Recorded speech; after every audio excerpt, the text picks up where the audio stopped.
अस्सलामुअलैकुम, good morning Pakistan. कैसे हैं आप लोग? ठीक ठाक हैं, मज़े में हैं। ये वीक हमारे लिए बहुत स्पेशल है क्योंकि जो जोश और खरोश हर साल हमारे अंदर होता है ना, हुब्बुल वतनी का, इस साल थोड़ा सा ज़्यादा है। आपको पता है क्यों?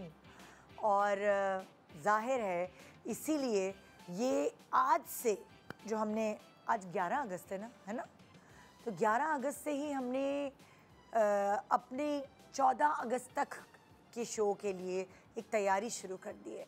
वो सारे लोग जो इस वक्त मेरे सामने बैठे हुए हैं, उनको मैं ये बताना चाहती हूँ कि आज से हम वो शो शुरू कर रहे हैं जो हमें अपने मुल्क से और भी करीब करेगा। अपने मुल्क के बारे में जो आपको प्यारा होता है, उसके बारे में जानने का शौक़ आपको होता है, और जब आप जज्बाती होते हैं ना, उससे मोहब्बत आपकी उमड़ उमड़ के आ रही होती है, तो ज़्यादा दिल चाहता है अपने मुल्क के बारे में जानने का।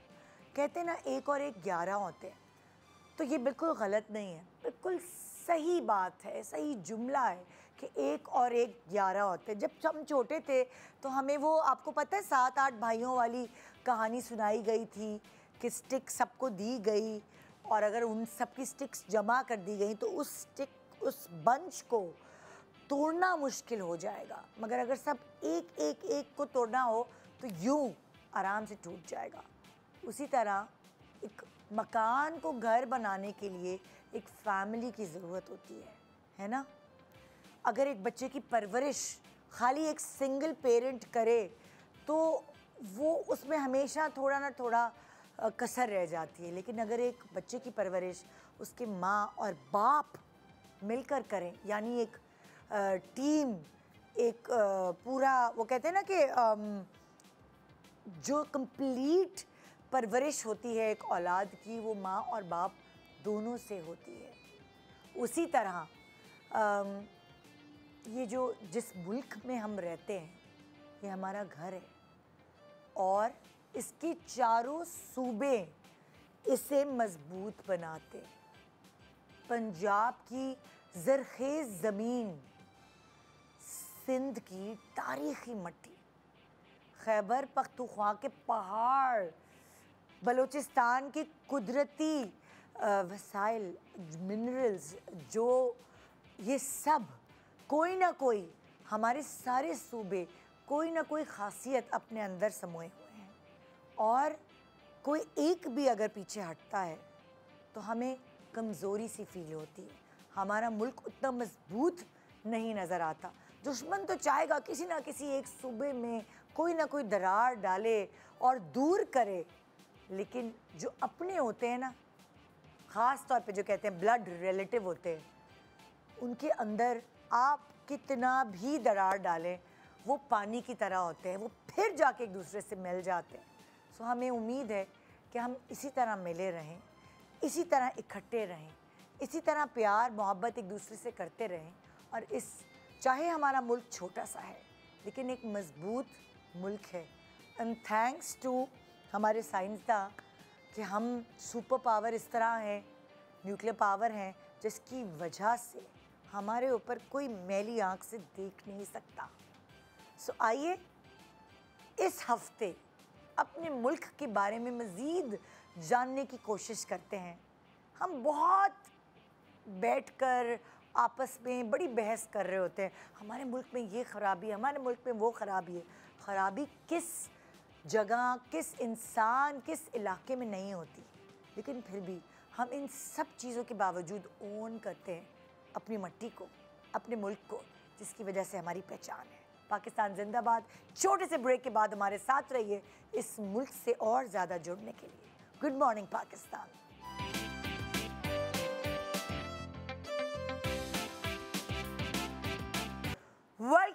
Welcome back. Good morning Pakistan. तो हमारे मुल्क के जितने भी लोग इस वक्त हमें देख रहे हैं, जिस भी सूबे से, आज हम सूबे सारे साथ मिलकर अपने मुल्क को, अपने देश को, अपनी ज़मीन को अप्रिशिएट कर रहे हैं कि इतना कुछ है इसके अंदर। और वो लोग जो वाकिफ़ नहीं हैं, शायद वो जेनज़ीज़ हैं, जिनको शायद वो प्रोग्राम्स देखने का मौका नहीं मिला जो हमने देखे पीटीवी के दौर में, जो हमने देखे हैं, जो हमने सुने हैं, जो हमें पढ़ाया गया है, हमारी कोर्स की किताबों में हमने सुना है, वो सब हम उन सब से हम वाकिफ़ कराएंगे अगर वो जैन जीज़ हमें देख रहे हैं तो, और एक तरह रिवाइव भी करें अपने मुल्क की खुसूसियात जिनकी वजह से है हमारी पहचान। सो हमारे पास रिप्रेजेंट कर रहे हैं हर सूबे को कोई ना कोई। सो एक तरफ है जी पंजाब से हमारे पास बीना चौधरी। अस्सलाम वालेकुम। वालेकुम अस्सलाम। आज तो मैं आपको पंजाबन कहूँगी, कैसी बिल्कुल हैं? बिल्कुल, हम पंजाबी में बात भी कर सकते है ना? हाँ। अब मुझे आती नहीं है, थोड़ा सिखा दें। की हाल ने की हाँ। हाल ने की हाल ने? मैं बिल्कुल ठीक हूँ, तुसी सुनाओ ये देखिए, ਤੁਹਾਡਾ की हाल है? ज़बरदस्त खूबसूरत मीठी ज़बान पंजाबी, और ऐसे ही। पंजाब के खाने और पंजाब की जगहें, हर चीज़ पे हर सेगमेंट में हम डिस्कस करेंगे, बिल्कुल। है ना?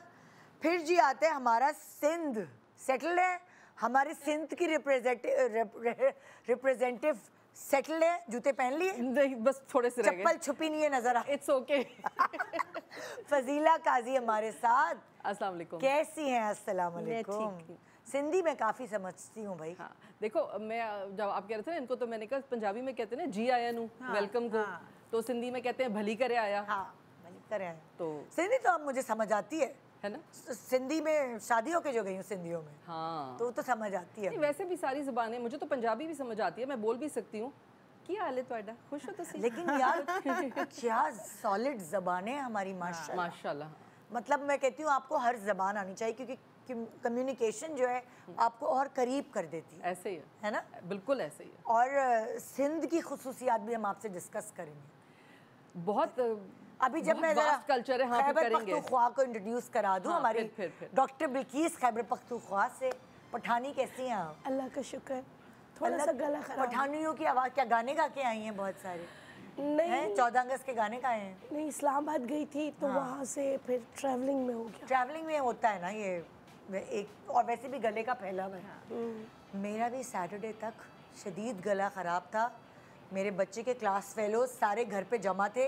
आप सोच लें 12:30 से लेकर 8:30 तक जब एक इस 11 साल के बच्चे जमा हों तो माँ का क्या हाल। मैंने उनको गेम्स कराए, पता नहीं क्या क्या एंटरटेन किया, तो मेरी आवाज़ भी चली गई थी। फिर मैंने खांसी का शरबत पिया और सो गई।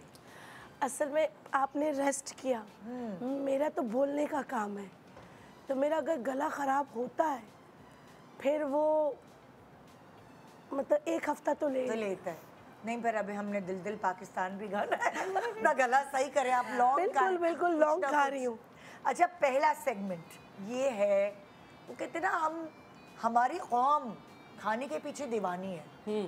चाहे खुशी हो, चाहे गमी हो, चाहे बर्बादी हो, चाहे सैलाब आए, चाहे तूफान आए, जलजले आए, खाना जमा कर लो, बस खाना। एंटरटेनमेंट भी खानी है। एंटरटेनमेंट भी खाना है। नया रेस्टोरेंट खुला है, वहाँ चलो। आप देखिए गुर्बत नज़र नहीं आती अगर आप किसी रेस्टोरेंट में चले जाएं। हमारे मुल्क पे कर्ज़ों में डूबा हुआ है, लेकिन आप अगर किसी रेस्टोरेंट में चले जाएं तो वहाँ लाइंस लगी होती हैं। तो बहुत सारे लोग जो पाकिस्तान से बाहर पाकिस्तानी आते हैं, उनको हम कभी दावत पे ले जाए, कहते हैं ये गरीब मुमलकत पाकिस्तान है, घंटा घंटा बैठे। ओ माय गॉड, खाने के दीवाने, हमारे पास कोई और एंटरटेनमेंट नहीं। एग्जैक्टली, दैट्स द पॉइंट कि हमारे पास कुछ और है ही नहीं, तो क्या करें। जब आप बाहर निकलेंगे तो ज़ाहिर इंसान है, थोड़ा बहुत आप घूमेंगे फिरेंगे। अब वो ओपन जगहें हैं, वहाँ पे फिर वो छोटी छोटी चीज़ें बंदा बच्चों को खिला भी देता है। बट ये ट्रेंड बहुत ज़्यादा हो गया। देखिए हर चीज़ की ज़्यादती बुरी होती है मुझे लगता है, तो थोड़ा सा ना हमें ज़रा बैलेंस करना चाहिए। बहुत ज़्यादा भी पॉपुलेशन ज़्यादा हो गई, ट्रेंड ज़्यादा नहीं हो गया। नहीं, पॉपुलेशन भी ज़्यादा हो गई, लेकिन लोगों को बाहर का खाना, उनको लगता है कि ये हमारी एंटरटेनमेंट है, और उन्हें लगता है कि शायद यही वो चीज़ है कि जो हम इंजॉय कर सकते हैं। हालांकि बहुत कुछ और हो सकता है जिसका अभी हमें सोच नहीं है, लेकिन आई थिंक हम सब की जिम्मेदारी भी बनती है कि जब भी हम कुछ बात करते हैं तो चलें शायद किसी के दिल में उतर जाए मेरी बात वाली बात है कि अगर कोई एक या दो लोग भी समझ लें कि एंटरटेनमेंट सिर्फ बच्चों को खाना खिलाना नहीं है, उन्हें स्पोर्ट्स कराना भी है, उन्हें फिजिकल एक्टिविटी भी देना है, तो इस तरह की भी हम बातें करेंगे। बिल्कुल बिल्कुल करेंगे, पर आज की बातें सिर्फ होंगी पाकिस्तान से रिलेटेड, और पाकिस्तान के बारे में बहुत सारी ऐसी बातें जो शायद मैं भी नहीं जानती होंगी। हो सकता है फजीला पंजाब के बारे में नहीं जानती हो सकता है आप सिंध के बारे में नहीं जानते हो, या हम खैबर पख्तूनख्वा के बारे में नहीं जानते। जो हमारे चौथे गेस्ट थे वो बलूचिस्तान से थे, और यहाँ वो दगा दे गए, फ़ोन नहीं उठा रहे, और हमें समझ नहीं आता कि और कौन बलोचिस्तान से। कोई बात नहीं, हम सब अयूब कोसो बलोचिस्तान। साहब जो हैं उनको हमने कोई बात नहीं, बुलाना हम था, सब वो भी। फंस गए हैदराबाद में कहीं। देखो, एक हम- उस दिन में फंस गए। तो कोई बात नहीं, मैं बहुत बात कर लूँगी, क्योंकि मुझे भी बहुत ज़्यादा शौक है। मैं बलोची गग्गे भी मैंने बनवाए हुए, मैं पहनती हूँ। इत्तफाक है आज वो मैंने पहनना था, लेकिन मैंने कहा नहीं, चलो ज़रा वो फिर हो जाएगा ना, मिक्स हो जाएगा। हाँ। तो हम बात कर सकते हैं, बिल्कुल। उनकी भी रस्में हमें मिलती वरना जुलती हैं। बलोचिस्तान के किसी एक्सपर्ट को भी मैं बुलाऊंगी यहाँ और आसानी से। हुंजा गिलगित हाँ, बल्तिस्तान, उसका भी जैसे ना केपीके वाला ही हिसाब है, हाँ, हाँ। तो उस पर भी हम बात कर लेंगे। बिल्कुल बिल्कुल बिल्कुल, सब चीज़ों को कवर करेंगे। पंजाब से शुरू करते हैं, बिल्कुल। है ना। पंजाब के खाने तो अब आपके सामने जो जो रखा है, प्लीज़ ज़रा आप खुद भी इतना अच्छा पकाती हैं। गुड़ के चावल मेरे फेवरेट हैं। ये कौन से चावल है? गुड़ के चावल। अच्छा, मैं चाहूँगी कि जब पंजाब की शेफ़ भी अगर आ जाए यहाँ, तो मैं रेसिपीज़ भी साथ साथ पूछती जाऊँगी उनसे, क्योंकि हम अपने सेलिब्रिटीज़ को इतनी तकलीफ़ नहीं दे सकते थे कि इनसे कहते खाने पका के लाओ। ये पूरी रात जाग के जो शेफ़ है बेसिकली, वो प्लीज़ ज़रा भेजिए शेफ़ को, पंजाब की शेफ़ को। मेरे घर में मेरे मियाँ की जब भी कोई फरमाइश होती है तो वो कहते हैं गुड़ के चावल बनाओ। अच्छा, क्या क्या नाम है? महविश अनीस, पंजाब की शेफ़ आ जाइए, जल्दी आ जाए, इतना टाइम थोड़ी लगता है। आ जाए, परेशान नहीं हो। हाँ, इधर आ जाए जी। गुड़ के चावल आप बताती जाएं ज़रा प्लीज़। माइक आपको थोड़ा ऊपर रखना है और मैं आपसे रेसिपी पूछूंगी। अच्छा, गुड़ के चावल मुझे बताएं किस ओकेजन पे बनते हैं, क्या वजह होती है बनाने की? अच्छा, गुड़ के चावल सभी पसंद करते हैं। डिज़र्ट के कभी तौर पर खुशी का मौका हो, हाँ। या ऐसे ही वीकेंड पे कुछ डिफरेंट खाने को दिल चाह रहा है, क्योंकि ये अच्छा। बहुत ज़्यादा पकते नहीं हैं, कभी कभी अच्छा। बनते हैं और ये सबको बनाने भी नहीं आते। अच्छा। सम टाइम अगर इसकी रेसिपी थोड़ी सी ऊपर नीचे हो जाए तो ये बहुत हार्ड हो जाते हैं। ओहो। तो इसके लिए बड़ा एक्सपर्ट होना पड़ता है पकाने अच्छा, के लिए। और ये खास पंजाब की डिश है गुड़ के चावल? हाँ, और भी कहीं बनाए जाते क्या गुड़ के चावल? पंजाब में सबसे ज्यादा पंजाब में सबसे ज्यादा ये इनका स्टेपल मीठा है। मतलब जब भी कोई खास बात हो, कोई खुशी का मौका हो, गुड़ वाले चावल जरूर गुड़ वाले बना लो। चावल। हाँ, ये अच्छा, हाँ। क्या रेसिपी होती है गुड़ वाले चावल की? आवाज ये माइक ऊपर कर ले बिल्कुल। गुड़ वाले चावल दो तरीके से बनते हैं, हाँ। लेकिन मैंने जो बनाया, मैं अपनी रेसिपी बता रही हूँ। हाँ। ये मैंने सेला राइस लिए, इसको ओवरनाइट मैंने इसको सोक किए थे, बट आप 4 आवर्स के लिए भी कर सकते हैं ना। सिंपल, इसकी वेरी सिंपल रेसिपी है। देसी घी होना चाहिए इसके लिए। तो इसको जो है देसी घी में हमने सारे नट्स जो है इसको रोस्ट किए हैं, ठीक है। और हमने एक पतीली में अलग से जो है ना गुड़, अच्छा। जो देसी गुड़ होता है, उसको पानी में हमने बॉईल कर लिया। उसको ठीक बिल्कुल है। डिजोल्व करना है, उसका पानी बनाना Done है। अच्छा, सम टाइम गुड़ अंदर से मट्टी वाला होता है, तो सामने छानना लाजमी ओके। है, ताकि चावल किरकिरे वो जो ना हो। पानी है जी, वो छानना है ताकि छानना मट्टी है। निकल जाए। जी बिल्कुल, सम टाइम वो किरकिरा होता है। अच्छा, आपने उसको नट्स को जो जिस घी में आपने भुना है ना, उसी में आप वो गुड़ वाला पानी डाल देंगे। ठीक है। उसके अंदर आप एक बादियान का फूल और एक आप डालेंगे स्टिक, जो सिनेमम स्टिक होती है, ठीक है, ओके। वो डाला आपने। और मैंने 2 से 3 जो है ना ग्रीन वाली इलायची डाली है। बस उसको हमने जो है पका लेना है। जब बॉयल आ जाएगा तो इसमें मैंने ये सेला राइस डाल सही दिया और है। स्लो फ्लेम पे रखें, क्योंकि सेला राइस हार्ड हो जाता है। ओके। ये अक्सर हार्ड हो जाता है, लोगों से नहीं होते, हैंडल नहीं ठीक है। होते। बासमती में भी बन जाएंगे, लेकिन सेला में इसका टेस्ट ज़्यादा अच्छा है। ओके, तो ओके। बस सिंपल सी इसकी रेसिपी। बस ये रेसिपी जी, है, बिल्कुल। उसमें उसी में गुड़ के पानी में जी। उबलेंगे ये जी। और वो चीनी वीनी कुछ और नहीं डलेगी? क्योंकि सारी स्वीटनेस तो गुड़ से आएगी ना उसके अंदर। ये तो बहुत सिंपल है बनाना। खराब कैसे हो सकते हैं वो बता दें। ख़राब ये ऐसे हो सकते हैं, लोग क्या करते हैं, चीनी को ना या गुड़ के पानी को बहुत ज़्यादा थिक कर देंगे, या वो क्या करते हैं, इसको जो है पानी का रेशो होता है इसका ना, पानी आपका अप एंड डाउन होगा, उसमें आपके चावल हार्ड हो जाएंगे। अच्छा, इसका इजी तरीका मैं आपको बताती हूँ, इसको बॉईल करके भी बनाएं।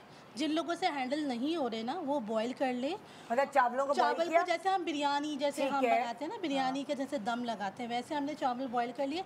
उस पानी के अंदर अब आपने क्या करना है, आपने पानी जो ज़्यादा क्वांटिटी में लिया था वही आप पतीली में कम डालेंगे, जस्ट जैसे हम जर्दा बनाते हैं। अच्छा। वो थोड़ी क्वांटिटी में आपने चावल में पानी डाला, उसके ऊपर चावल डाले, फिर आप उसको स्टीम पे रखते हैं। अच्छा। तो उसमें क्या होगा कि आपके चावल हार्ड नहीं रहेंगे, जो मतलब यानी आपके कहने का मकसद है अच्छा, पहले मैं उबाल बताती लिया, उबले हुए चावल जो हैं उसके नीचे थोड़ी स्टीमर जो है वो आप नहीं सुने, बहुत कॉम्प्लिकेटेड हो रहा है। मैं हाँ, सिंपल सही। करती हूँ इसको, बिकॉज यू नो मसला क्या होता है, बात ये है कि चावल कड़क या हार्ड होने के पीछे इशू क्या होता है। इशू ये होता है कि जो भी मीठी चीज़ होती है, चीनी या गुड़, तो वो जब आप जैसे जैसे उसको पकाते जाते हैं ना, वो स्टिकी होता जाता है और वो हार्ड होता जाता है, उसकी वजह से चावल हार्ड होते हैं।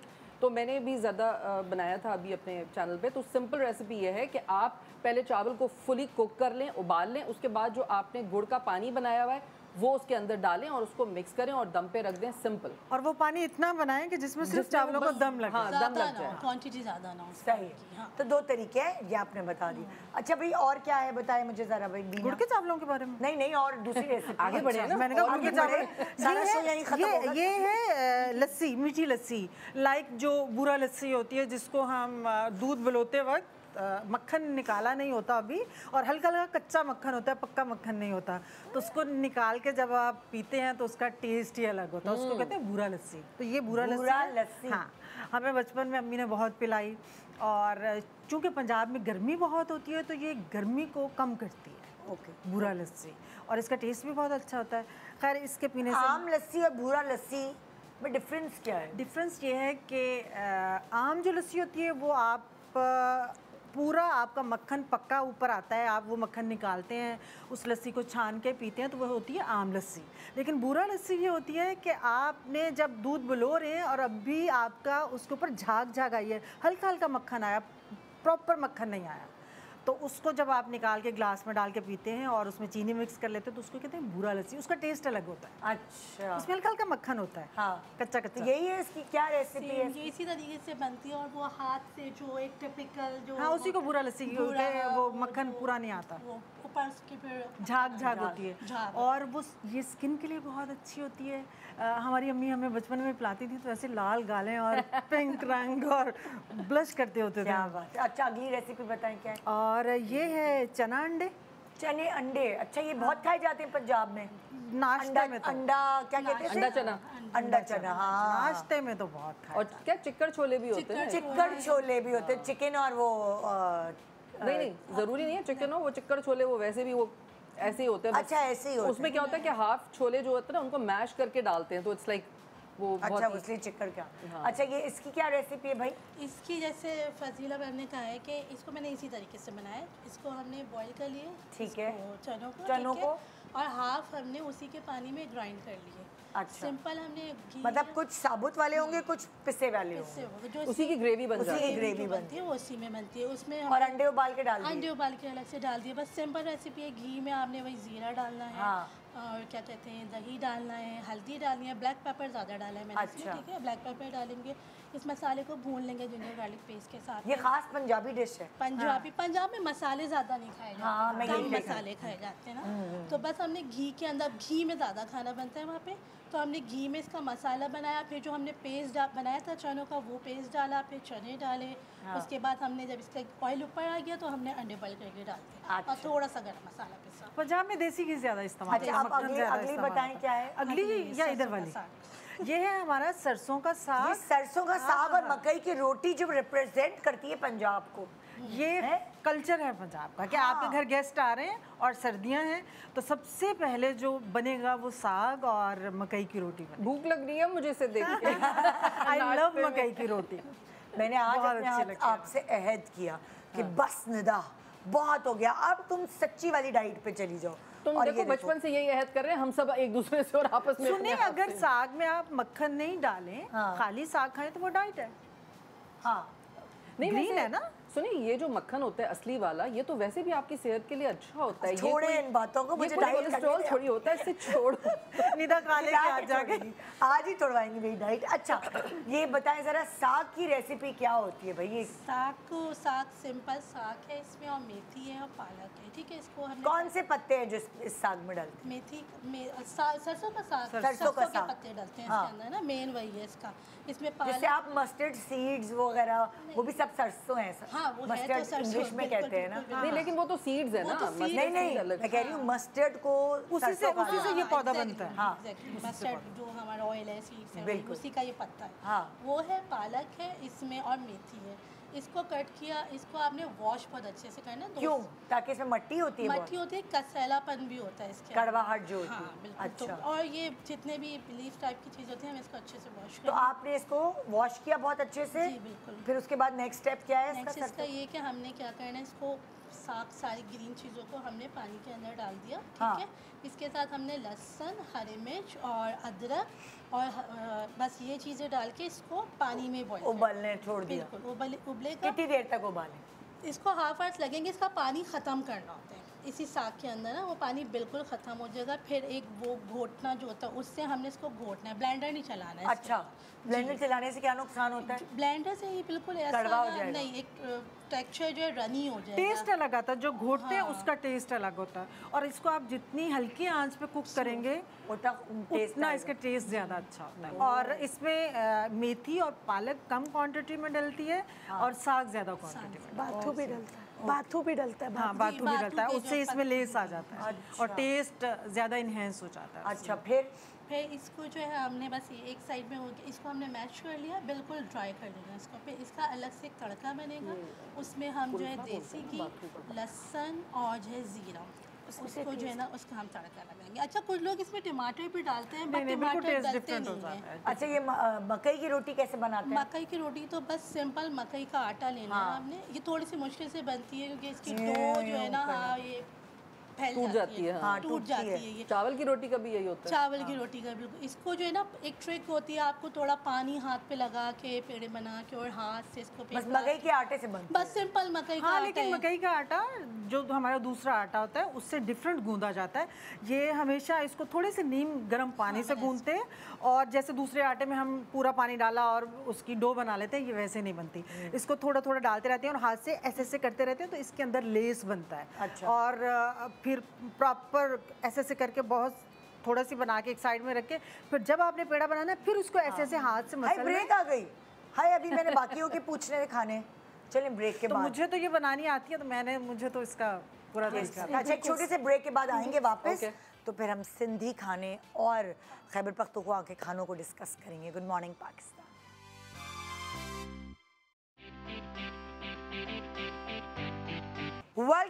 Welcome back. Good morning Pakistan. वैसे आपस की बात है तो मुझे जब मेरा वज़न बढ़ जाता है, मेरा खाना खाने की बातें करने को भी दिल नहीं चाहता, लेकिन आज मेरी मजबूरी है। तो मैं एक बात बताती हूँ। हाँ। एक हमारे मेरे दोस्त हैं, जानने वाले हैं, मैंने उनको अपनी रेसिपीज़ भेजती रहती हूँ। उनको भी शौक है खाने का, हम खाने की बात करते हैं तो उनका मेरे पास मैसेज आया कि भाई आपकी रेसिपीज़ ना मैं शाम के बाद नहीं देखता क्योंकि मुझे भूख लगनी शुरू हो जाती है, तो मैं वो सुबह को ही देख लेता हूँ। ये सही तो जब खाने की बात करें तो यही होता है। सिंध के ऊपर चलते हैं। आइए, ठीक है, सिंधी डिशेस। भली करे आया अच्छो, भली करे अच्छो बाबा अच्छो जी। फरमायो। फायजा हमें रेसिपीज बताएंगे और आप हमें जरा डिशेस के नाम बताइए। अच्छा जी, पहले मैं एक बात, आप सच्ची बताएं। हाँ। आपके घर में कभी कोई सिंध की डिश बनती है? मेरे घर में हर वक्त सिर्फ सिंध की डिशेस ही बनती हैं। और मैं क्योंकि फ्यूजन हूँ, दो माँ बाप, आपकी अम्मी उर्दू स्पीकिंग है, अम्मी उर्दू स्पीकिंग है, बाबा सिंधी हैं, तो मैं एक फ्यूजन हूँ। तो मेरे घर में फ्यूजन डिशेस भी बनती हैं और मेरे घर में सिंधी और हिंदुस्तानी सब डिशेस बनती हैं। तो अब ये था कि ये तो फ़ायज़ा ने आज बनाई हैं क्योंकि ज़ाहिर शो पे आना था तो मुश्किल होता है, लेकिन मैं अपने चैनल पे भी जो बनाती हूँ, मेरे यूट्यूब चैनल पे फजीलास किचन में, इनमें से तकरीबन कुछ चीज़ें मैंने बना ली हैं और कुछ चीज़ें बनाऊँगी। तो मकसद ये होता है कि जब दो लोग मिलके कुछ बता रहे होते हैं तो हर किसी को टिप्स मिल जाती हैं और हर घर का और हर हाथ का जायका अलग होता है। तो अब फ़ायज़ा जो बताएंगी उस पर अगर हमें कोई एडिशन सब्ट्रैक्शन करना होगा तो विल शेयर, लेकिन इनकी मेहनत है। बताइए, आइए बाजी। हाँ, वालेकुम अस्सलाम। अच्छा फ़ायज़ा, आप पहले नाम बताएं डिश के। ये वांगन है। वांगन, तरेल वांगन, तरेल वांगन, उसको जैसे टमाटर की चटनी के साथ तले हुए खाते बैंगन, हैं। लाइक प्याज का कचूम्बर, टमाटर की चटनी, ये उस तरह उसके साथ खाते हैं तो समर्स में बहुत मज़े का लगता है। ये दोपहर में अक्सर होता है ना, नहीं खाने का दिल चाहता तो रोटी से ये बहुत अच्छा, मज़े के लगते हैं। इसकी मैं ऐड करती हूँ इनके साथ फ़ायज़ा या फ़ायका क्या? फ़ायज़ा ना। हाँ, मैं ऐड करती हूँ इसमें एक्चुअली सिंध का स्टेपल फूड, दाल चावल, तली हुई भिंडी, तले हुए बैंगन और इस तरह की चीज़ें, क्योंकि सिंध में होती है गर्मी बहुत ज़्यादा, गर्मियों के दिनों में अक्सर लोग फिर आम चावल भी खाते हैं, तो ये ज़रा लाइट होते हैं। और जैसे ये प्याज होती है, ये सिरके वाली प्याज और मसाले वाली ना प्याज, तो ये खानों के साथ बहुत ज़्यादा यूज़ होती है। जैसे आप लोगों के ये बैंगन है ना, देखिए हर सिंधियों में हर घर का एक अपना भी तरीक़ेकार होता है। जैसे मेरे ससुराल में मेरी नंद ने ये रेसिपी सिखाई थी मुझे। ये तले हुए बैंगन बनते और जो आप टमाटर की चटनी अलग करती हैं ना, मेरी नंद क्या करती थी, इसके ऊपर डाल देती होगी। इसके ऊपर जैसे जैम मक्खन लगाते हैं ना ऊपर, वो इस तरह सर्व करती है। भाई वो ये होता है ना, वही बात है कि हर किसी का अपना स्टाइल होता है और आप सीखते हैं। अब देखो ना, ये इसमें वो भी बड़ा मजेदार है। अब इसमें ये कि भाई जिसको नहीं पसंद टमाटर या नहीं चाहता तो वो ऐसे ही खा ले। इसके ऊपर ये मसाला लगा होता है सारा। हमारे घर में तो बहुत बनता है ये तला हुआ बैंगन। अच्छा, मैं एक और तरीके से भी बनाती हूँ। कैसे? मैं ऐसे बनाती हूँ क्योंकि ज़रा अब कराची का ज़रा अलग वेदर है, तो मैं इनको फ्राई करती हूँ गोल काट के, उसमें मसाला डाल के, फिर मैं इनको डालती हूँ दही में और फिर उसके ऊपर तड़का लगाती हूँ। अच्छा, अब मेरे मियाँ जो है उनको तो हर वक्त रील्स आती रहती हैं खाने की, ठीक है, उसको तो ख्वाब में भी आती है। ख्वाब में भी आती, तो उन्होंने नई रेसिपी निकाली इसी तरह तले हुए बैंगन, उनको अंडे में डिप करके चीटोस जो बच्चों के चिप्स नहीं होते, उसको चूरा करके उसमें अलग मसाले मिले हुए होते, वो अंडे में भिगो के टमाटर को, उसको बैंगन को चीटोस पूरे लगा के फ्राई करे। मैं समझ गई यासिर। वैसे बड़ी बुरी बात है, मैंने तुम्हें अपने शो पे बुलाया था, मैं तुम्हारे शो पे आई थी, तुम नहीं आए हो। मैं तुम्हें ऑन एयर जो है ना तुम्हारी कब बुलाया? बैंड बजा रही हूँ, बुलाया था। मुझे कहता है फोन पे, हाँ मैं आपको बताता हूँ अभी आजकल मैं बिजी हूँ शूटिंग्स में। मैंने कहा अब बुला लें, अब उसकी शूटिंग खत्म हो। बेटा आ जाना मेरे किचन में खाना पकाना जरा आके, बड़ा फिर बदनाम करूंगी अगले शो पे आके। हाँ अभी भेज होगी जबरदस्ती। हाँ अच्छा, फिर आती है ये भे हमारे कराची में ज्यादातर नहीं मिलती। हाँ ये यासिर वही हैदराबाद से इसका अंग्रेजी नाम है लोटस रूट। और ये सैलेड में डलती है, आपको पता है? ये मैंने ग्रीस में देखी थी। इसका जो दिल चाहे करें, ये बहुत पकोड़े बनाए, बिरयानी कीमे में डाले, इसकी जरा एक उठा के दिखाएं, ये बड़ा मजे का इसकी जो ये खाने में भी बहुत टेस्टी है। ये दिखाएं जरा, एक क्लोज जाए इसका। इसका एक वो आता है पहिए की तरह का जी, और ना इसको खाओ तो बाल से आते हैं, जैसे मुंह में ना बाल से निकलते हैं। लेकिन अगर ये कि उसको थोड़े बाल अगर आपने लगना है कि कम आए तो ये जो कटिंग इसकी हुई हुई है ना, ये थोड़ा ऐसे कटती है, एज साइड पे कटती है। तो ये भे खाली सिंध में ही मिलती है? नहीं, ये होती क्या है वैसे, कहाँ? ये लोटस जो फूल होता है ना, एक कवल का जो फूल होता है, ये उसकी रूट है बेसिकली।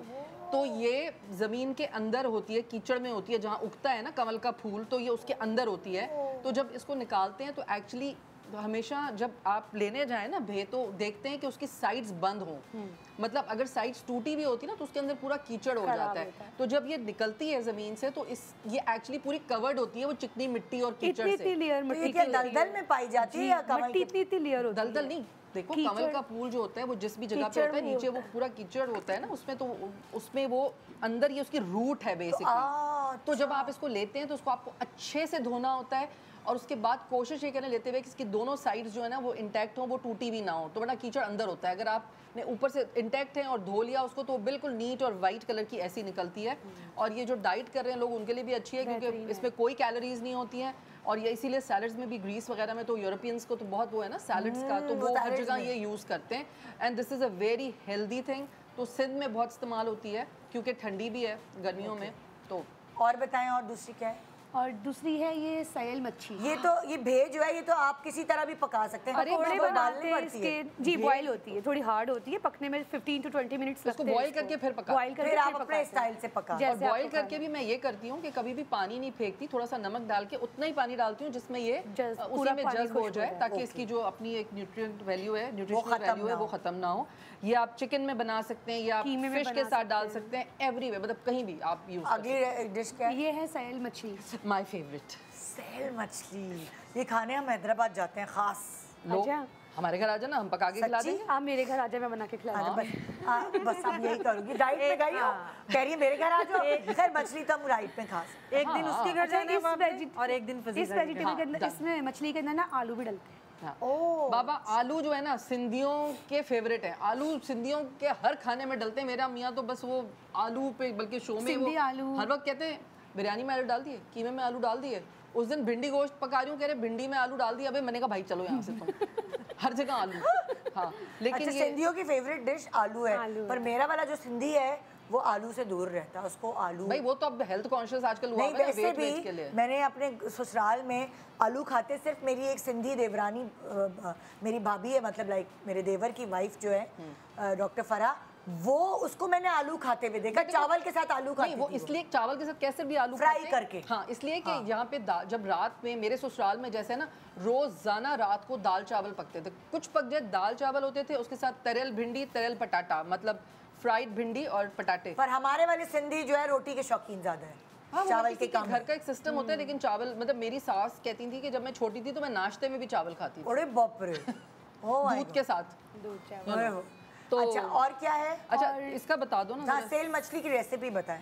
इसकी रेसिपी ये है कि पहले ना हमने प्याज को लाल करना होता है, फिर ना फ़िश को थोड़ा स्टीम देके उसी प्याज के अंदर फिर फ़िश निकाल लेते हैं, फिर हम इसका मसाला बनाते हैं, फिर दही के अंदर ना लहसुन अदरक मेथी जो सूखी मेथी होती है, पिसी हुई लाल मिर्ची, हल्दी, नमक, अनारदाना, ये सब डाल के फिर आलू डाल के टमाटर, इनका मसाला अलग से सॉफ्ट मसाला भून के ना फिर फ़िश दोबारा डलती है, फिर स्टीम होती है। ये बनाती है दानिश की वाइफ।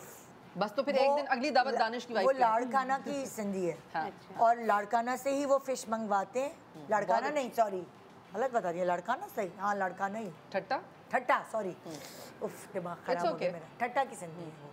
तो वो उफ, मैंने दुनिया में उससे अच्छी मछली नहीं खाई। ठट्टा की मछली बहुत अच्छी होती है क्योंकि वो देखो मछलियाँ दो होती हैं, एक समंदर की और एक दरिया की। जो दरिया की मछली होती है ना वो उसका मीठा होता है। रेसिपी यही इस्तेमाल जो आपने रेसिपी कोई भी हो सकती है, लेकिन दरिया की मच्छी मीठी होती है। मगर ये जो रेसिपी इन्होंने बताई है, आप इसमें मछली बना के देखें, ओह हो कमाल। हाँ, और वैसे मैं आपको बताऊं कि फजीलास किचन पे भी सेल मछली की ना रेसिपी कमिंग सून है, तो फिर वहाँ पे भी देख लीजिए। और अच्छा, एक हमारे कराची में होती है ताहिरी जिसमें आलू डलते हैं, लेकिन सिंधी में होती है ताहिरी जो डेजर्ट होता है, मीठे मतलब लाइक सौंफ और चीनी वाले चावल होते हैं। हाँ, ये मीठे चावल इसमें डिजर्ट के तौर पे खाई डिजर्ट जाती है। जैसे होते हैं। एक्चुअली जर्दा ही आप समझ लो, बट जर्दे में सौंफ वगैरह नहीं डलती। इसमें सौंफ डलती है, सौंफ डलती है। इसमें ब्लैक वाली किशमिश डलती है ज़्यादा भी। मुनक्का जिसको बोलते हैं, मुनक्का जैसे बोलते हैं। अच्छा, मतलब ये जर्दे की जर्दे की बहन है, सिंधी शक्ल है। रेसिपी जर्दे वाली है, सिर्फ मुनक्का वगैरह है। नहीं, मुनक्का और सौंफ की वजह से फ्लेवर अलग हो जाता है। जैसे उधर गुड़ के चावल है ना, तो ये फ्लेवर थोड़ा सौंफ की वजह से थोड़ा अलग किस्म का होता है। इसमें हम लोग थोड़ा नमक भी डालते हैं, चिन्ना सा जैसा नमक भी डालते हैं। वो एनहांस करता है। अच्छा, नमक तो मीठी चीज में जब भी डलता है मीठे को एनहांस करता है। Salted caramel sort of. Salt का तो काम ही एनहांस करना है। अच्छा, ये क्या है फिर? और बाकी ये है, ये जो है ना ये साई भाजी, साई भाजी हमारे यहाँ मिक्स वेजिटेबल बनती है, जैसे ग्रीन वेजिटेबल साई भाजी। इसके अंदर साई भागी भी कोई चीज होती है? साई भागी, साई भागी नहीं, वो तो माई भागी थी जो गाने गाती थी बाजी जी। ये है साई भाजी। साई मीन्स ग्रीन, भाजी मीन्स वेजिटेबल्स। तो जितनी भी ग्रीन वेजिटेबल्स होती हैं आप उनके साथ ये बनाते हैं तो ये बड़े मज़ेदार, अगेन वो आपका जो फ्लेवर डेवलप्ड होता है किसी चीज़ का, तो जैसे इसमें पालक, मेथी, सोया, और जैसे अब इन्होंने ये बता रही थी कि इन्होंने इसमें एक बैंगन भी डाला है। बैंगन की वजह से थोड़ी कंसिस्टेंसी उसकी वो हो जाती है, अच्छी हो जाती है। और बाकी दाल अगर आप इसमें ऐड करना चाहें तो आप इसमें चने की दाल और मूंग की दाल ऐड कर सकते हैं, तो वो बनाते हैं। और साई भाजी बहुत अच्छी बनती है। और फिर तड़का, लहसुन, हींग, जीरा, और अगर आप असली घी में ये तड़का लगा दें ना तो मस्त हो जाता है। ये सब लिक्विड होता है? नहीं, जैसे आप वहाँ पे वो सरसों का साग बनता है ना, तो ये जो है ये साई भाजी भी इसी तरह से, सरसों नहीं है इसमें, लेकिन ये सारी ग्रीन। ये कौन सी ग्रीन? जैसे पालक हो गई, जानू बताया ना, पालक, मेथी, सोया, और उसके चलाई भी ले सकते हैं। वहाँ जो भी ग्रीन आप ले लो, बीन्स भी ले सकते हैं। सिंध की ग्रीन, ऑल ग्रीन पत्ते।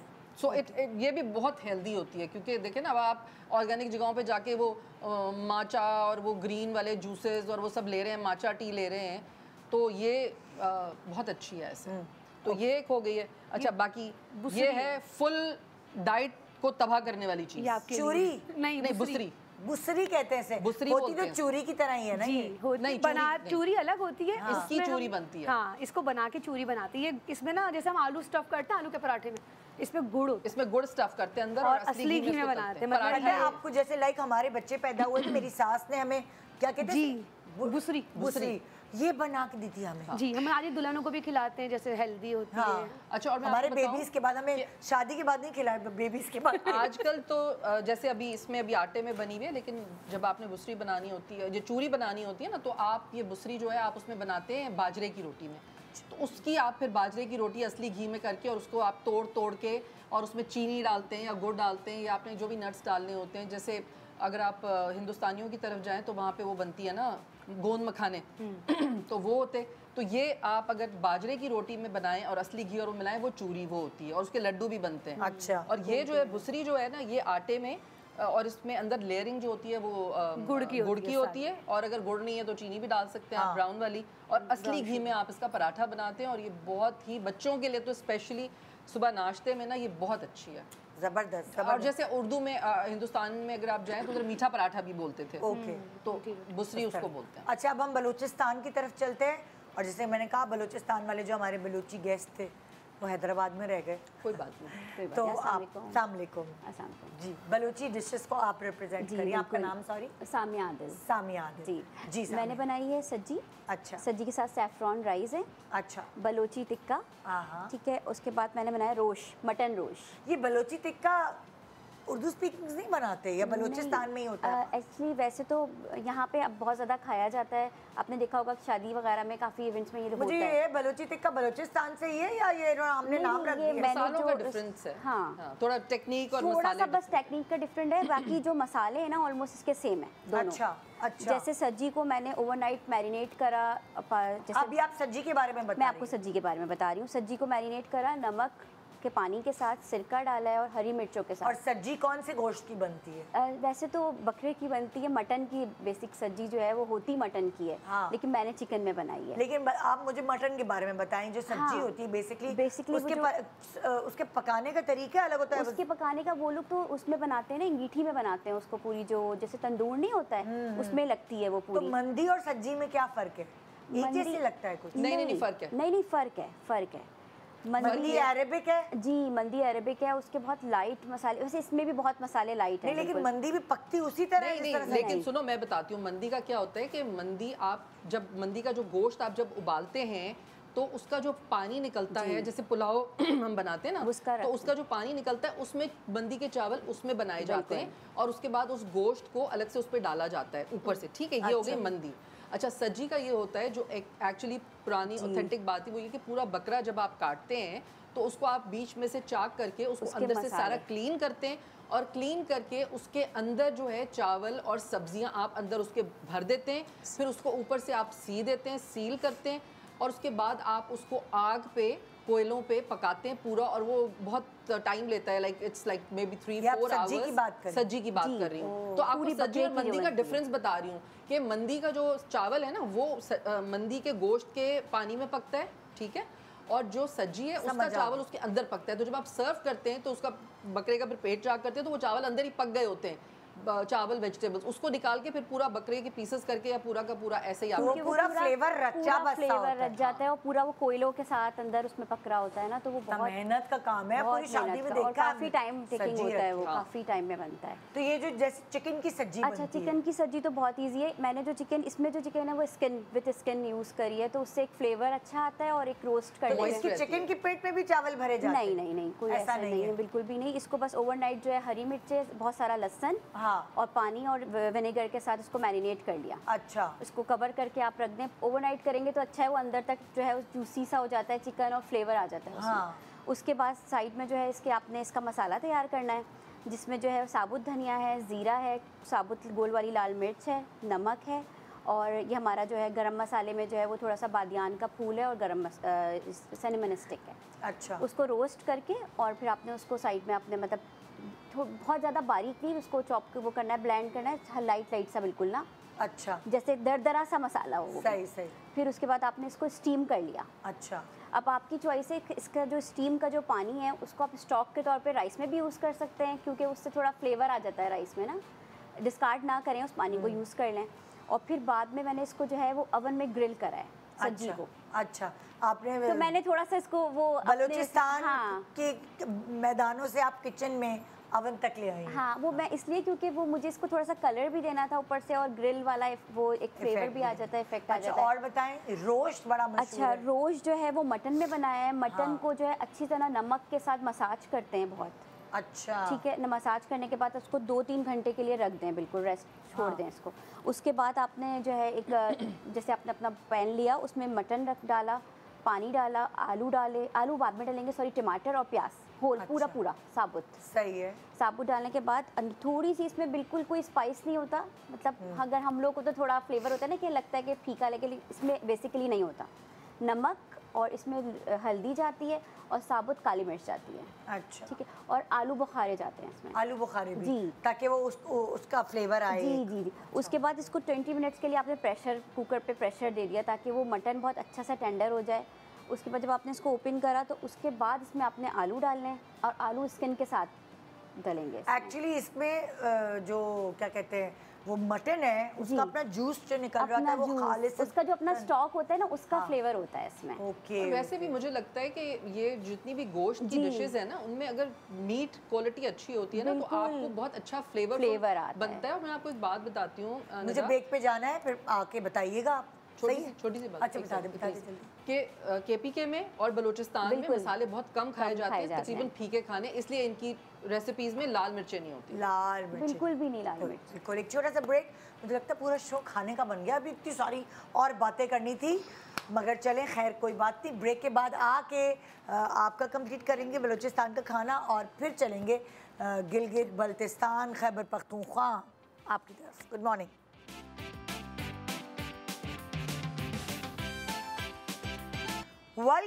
Welcome back. Good morning Pakistan. अब हम चल रहे हैं बात किए बगैर, डायरेक्ट टाइम का मुकाबला सख्त। हम चल रहे हैं सिंध के, अल्लाह मेरा बाल बहुत ख़राब हो रहे हैं, सॉरी सिंध हो गया, बलूचिस्तान हो गया, पंजाब हो गया, अब केपी के खाने और गिलगित बल्तिस्तान। जी आप बताइए। अस्सलाम वालेकुम, मेरा नाम सुनैरा दानिश। आप बताएंगी रेसिपीज? जी ये केपीके की कुजीन में सबसे पहले तो आपको पता है कि ये फेमस होता है काबली पुलाव ऑफ कोर्स। तो ये मटन के साथ बनता है स्पेशली, और ड्राई फ्रूट्स और ये जो गाजर वगैरह आपको दिख रही है इस तरह की, और ये रेजन्स जो हैं इस तरह के, मतलब इसके साथ ड्राई फ्रूट्स के साथ इसको बहुत अच्छा सा एंजॉय करते हैं। और चटनी, सलाद और रायता जो वो करना चाहिए। ये सबसे फेमस डिश का केपीके की ये है। उसके बाद फिर चपली कबाब पे आ जाते हैं। चपली कबाब होते हैं जो आपको पता है पेशावर हर जगह पे चपली कबाब को, और ये मेरे होममेड ही बनते कैसे? जी ये बिल्कुल मतलब मोटा बारीक, जैसे कीमा ले लें, उसके अंदर जितना कीमा हो उतनी ही प्याज लेकर उसका पानी निकाल कर। प्याज किस तरह की होनी चाहिए? प्याज को नहीं चॉप, बिल्कुल ग्राइंड हुई, बारीक बारीक बिल्कुल ना। ऑमलेट वाली प्याज जो जी ऑमलेट से भी थोड़ी छोटी और बारीक कह लें। उसका बिल्कुल पानी निकाल के किसी मलमल के कपड़े में फिर वो डालें इसके अंदर। उसके बाद इसमें अनारदाना डलता है और साबुत धनिया कूट कर डलता है, ज़ीरा डलता है, नमक और कुटी हुई मिर्चें अगर आपके टेस्ट बड्स पे जाता है तो वो कुटी हुई मिर्चें डलती हैं। और फिर वो थोड़ा सा मकई का आटा, अच्छा वो डल के फिर बाइंडिंग के लिए ना, तो वो इस तरह। ये चपली कबाब हो गए। जी चपली कबाब, ठीक है। और ये जो क्या है, अफगानी बोटी? जी अफगानी बोटी है। ये बेसिकली बनती तो चर्बी में है, लेकिन वो अभी अवेलेबल नहीं थी तो फिर मैंने उसको थोड़ा। क्या होता है बोटियों पे, कोई मसाला लगता है? नमक के पानी में भिगो के रखते जो हम लोग बनाते हैं बोटियों को। उसके बाद क्या करते हैं कि उसके साथ चर्बी, यानी कि 2 बोटी 1 चर्बी सफ़ेद वाली, फिर 2 बोटी 1 चर्बी, उसको बनाते हैं। उसमें ये सारी चीज़ें नहीं होती। अच्छा, ये प्याज और ये कुछ भी नहीं, ये चर्बी होती है, सिर्फ चर्बी। और जब आप उसको नमक पकाते हैं तो वो चर्बी मेल्ट हो जाती है। चर्बी मेल्ट हो जाती है, सुकड़ जाती है सफ़ेद वाली। उसके साथ खाई जाती है अफगानी बोटी। अच्छा, ये गिलगित बल्तिस्तान और चित्राल हर जगह बनाते हैं।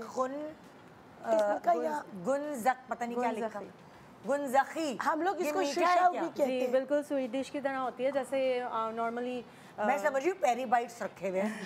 ये क्या है? नहीं, मैं आपको बताती हूँ। आटा गूंथते दूध में, अच्छा दूध और उसके अंडे में। इसकी असल रेसिपी मैं बता देती हूँ।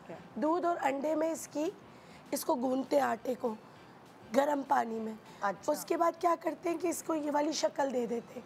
ये हमारे जो छोटे बच्चे होते हैं ना, जो अभी भी 6 महीने के बाद, उनके हाथ में भी यही होती है। और हमारी लड़कियां रुखसत होकर अपने घर जा रही होती हैं तो भी उनको ये दिया जाता है, और नाश्ते में भी यही खिलाया जाता है। ये हमारी ट्रेडिशनल डिश है। हुंजा चित्राल प्रोनाउंसिएशन बताइए। गुनज़खी। ये इसको केपीके में गुनज़खी कहते हैं, हम लोग इसको शिशल कहते हैं। हमारी ज़बान में शिशल कहते हैं। शिशल। अच्छा। और ये मतलब गिलगित की ज़बान। हाँ, गिलगित बाबा अंग्रेजी में डोनट समझ लो। नहीं, मीठी टिक्कियाँ भी नॉर्मली जैसे बनाते हैं। मीठी टिक्कियाँ में दूसरी चीज़ें डलती है ना, जैसे अच्छा टाइम नहीं वेस्ट करते ना वगैरह डलती है। आगे चले। हाँ। ये भी मेरे होममेड है, ये अफगानी नान जो होते हैं। हाँ। वो मैंने वो बनाए हैं। फिर उसके बाद ये कलूल चाट है।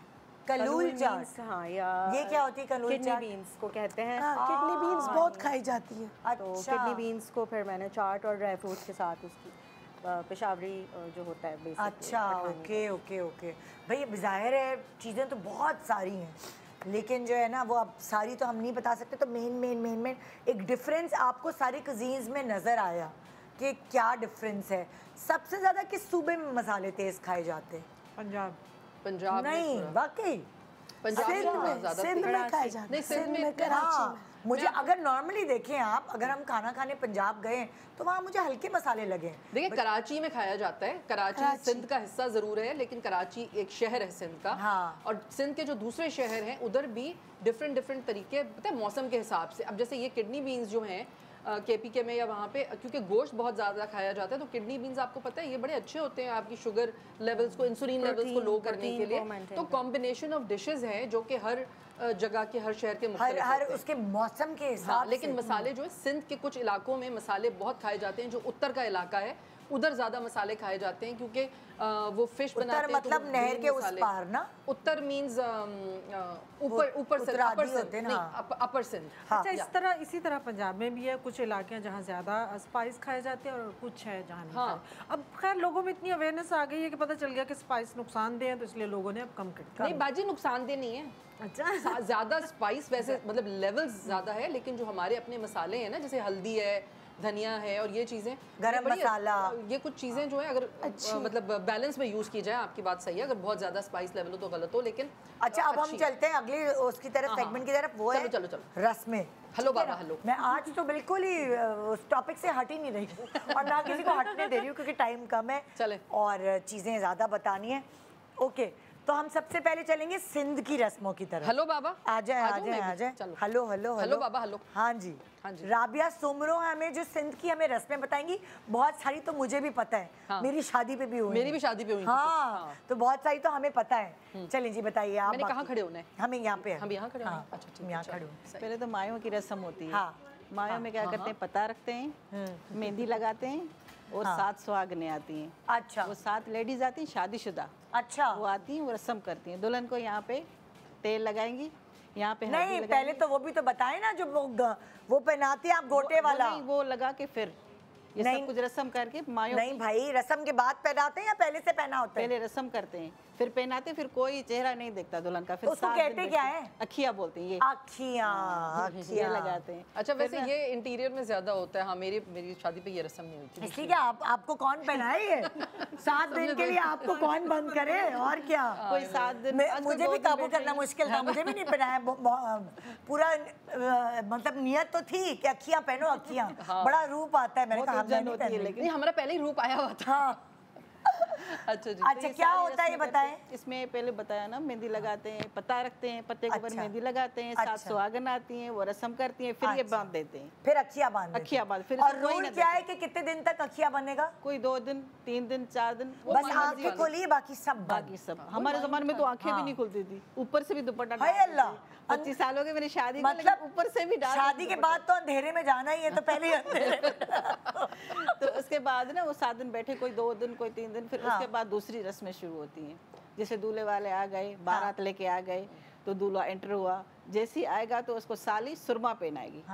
जैसे दुल्हन के घर में आएगा सुरमा पहनाएगी। फिर जैसे वो कमरे में आएगा ना, दुल्हन के कमरे में, तो एक ढक्कन होता है मटके के ऊपर, वो नीचे रखते हैं। अलग अलग होती है ना रस्में, सिंधियों की भी अलग अलग होती है। बहुत सारे सिंधी अलग करते हैं, कुछ अलग करते हैं। हमारे रस्में तो बहुत सारी थी, वो विद द टाइम मेरा ख्याल है कम होती जा रही है, जाहिर है क्रॉप कर दिए लोगों। मुझे पता है, याद है एक मैं अपने हमारे गांव में एक शादी में गए थे, कैसे लोगों की तरफ में, तो भाई उन्होंने पूरी रात रस्में की थी। भाई आप यकीन माने, मतलब लाइक ये जो हमें ड्रामों में देखी है, आरसी मसब, सर एक दूसरे से टकवाने, उसको क्या कहते हैं, सर टकवाने, लाहू सिंधी में। और वो चावल फेंकने वाली भी तो होती है। ये चावल यूं करते हैं एक दूसरे के।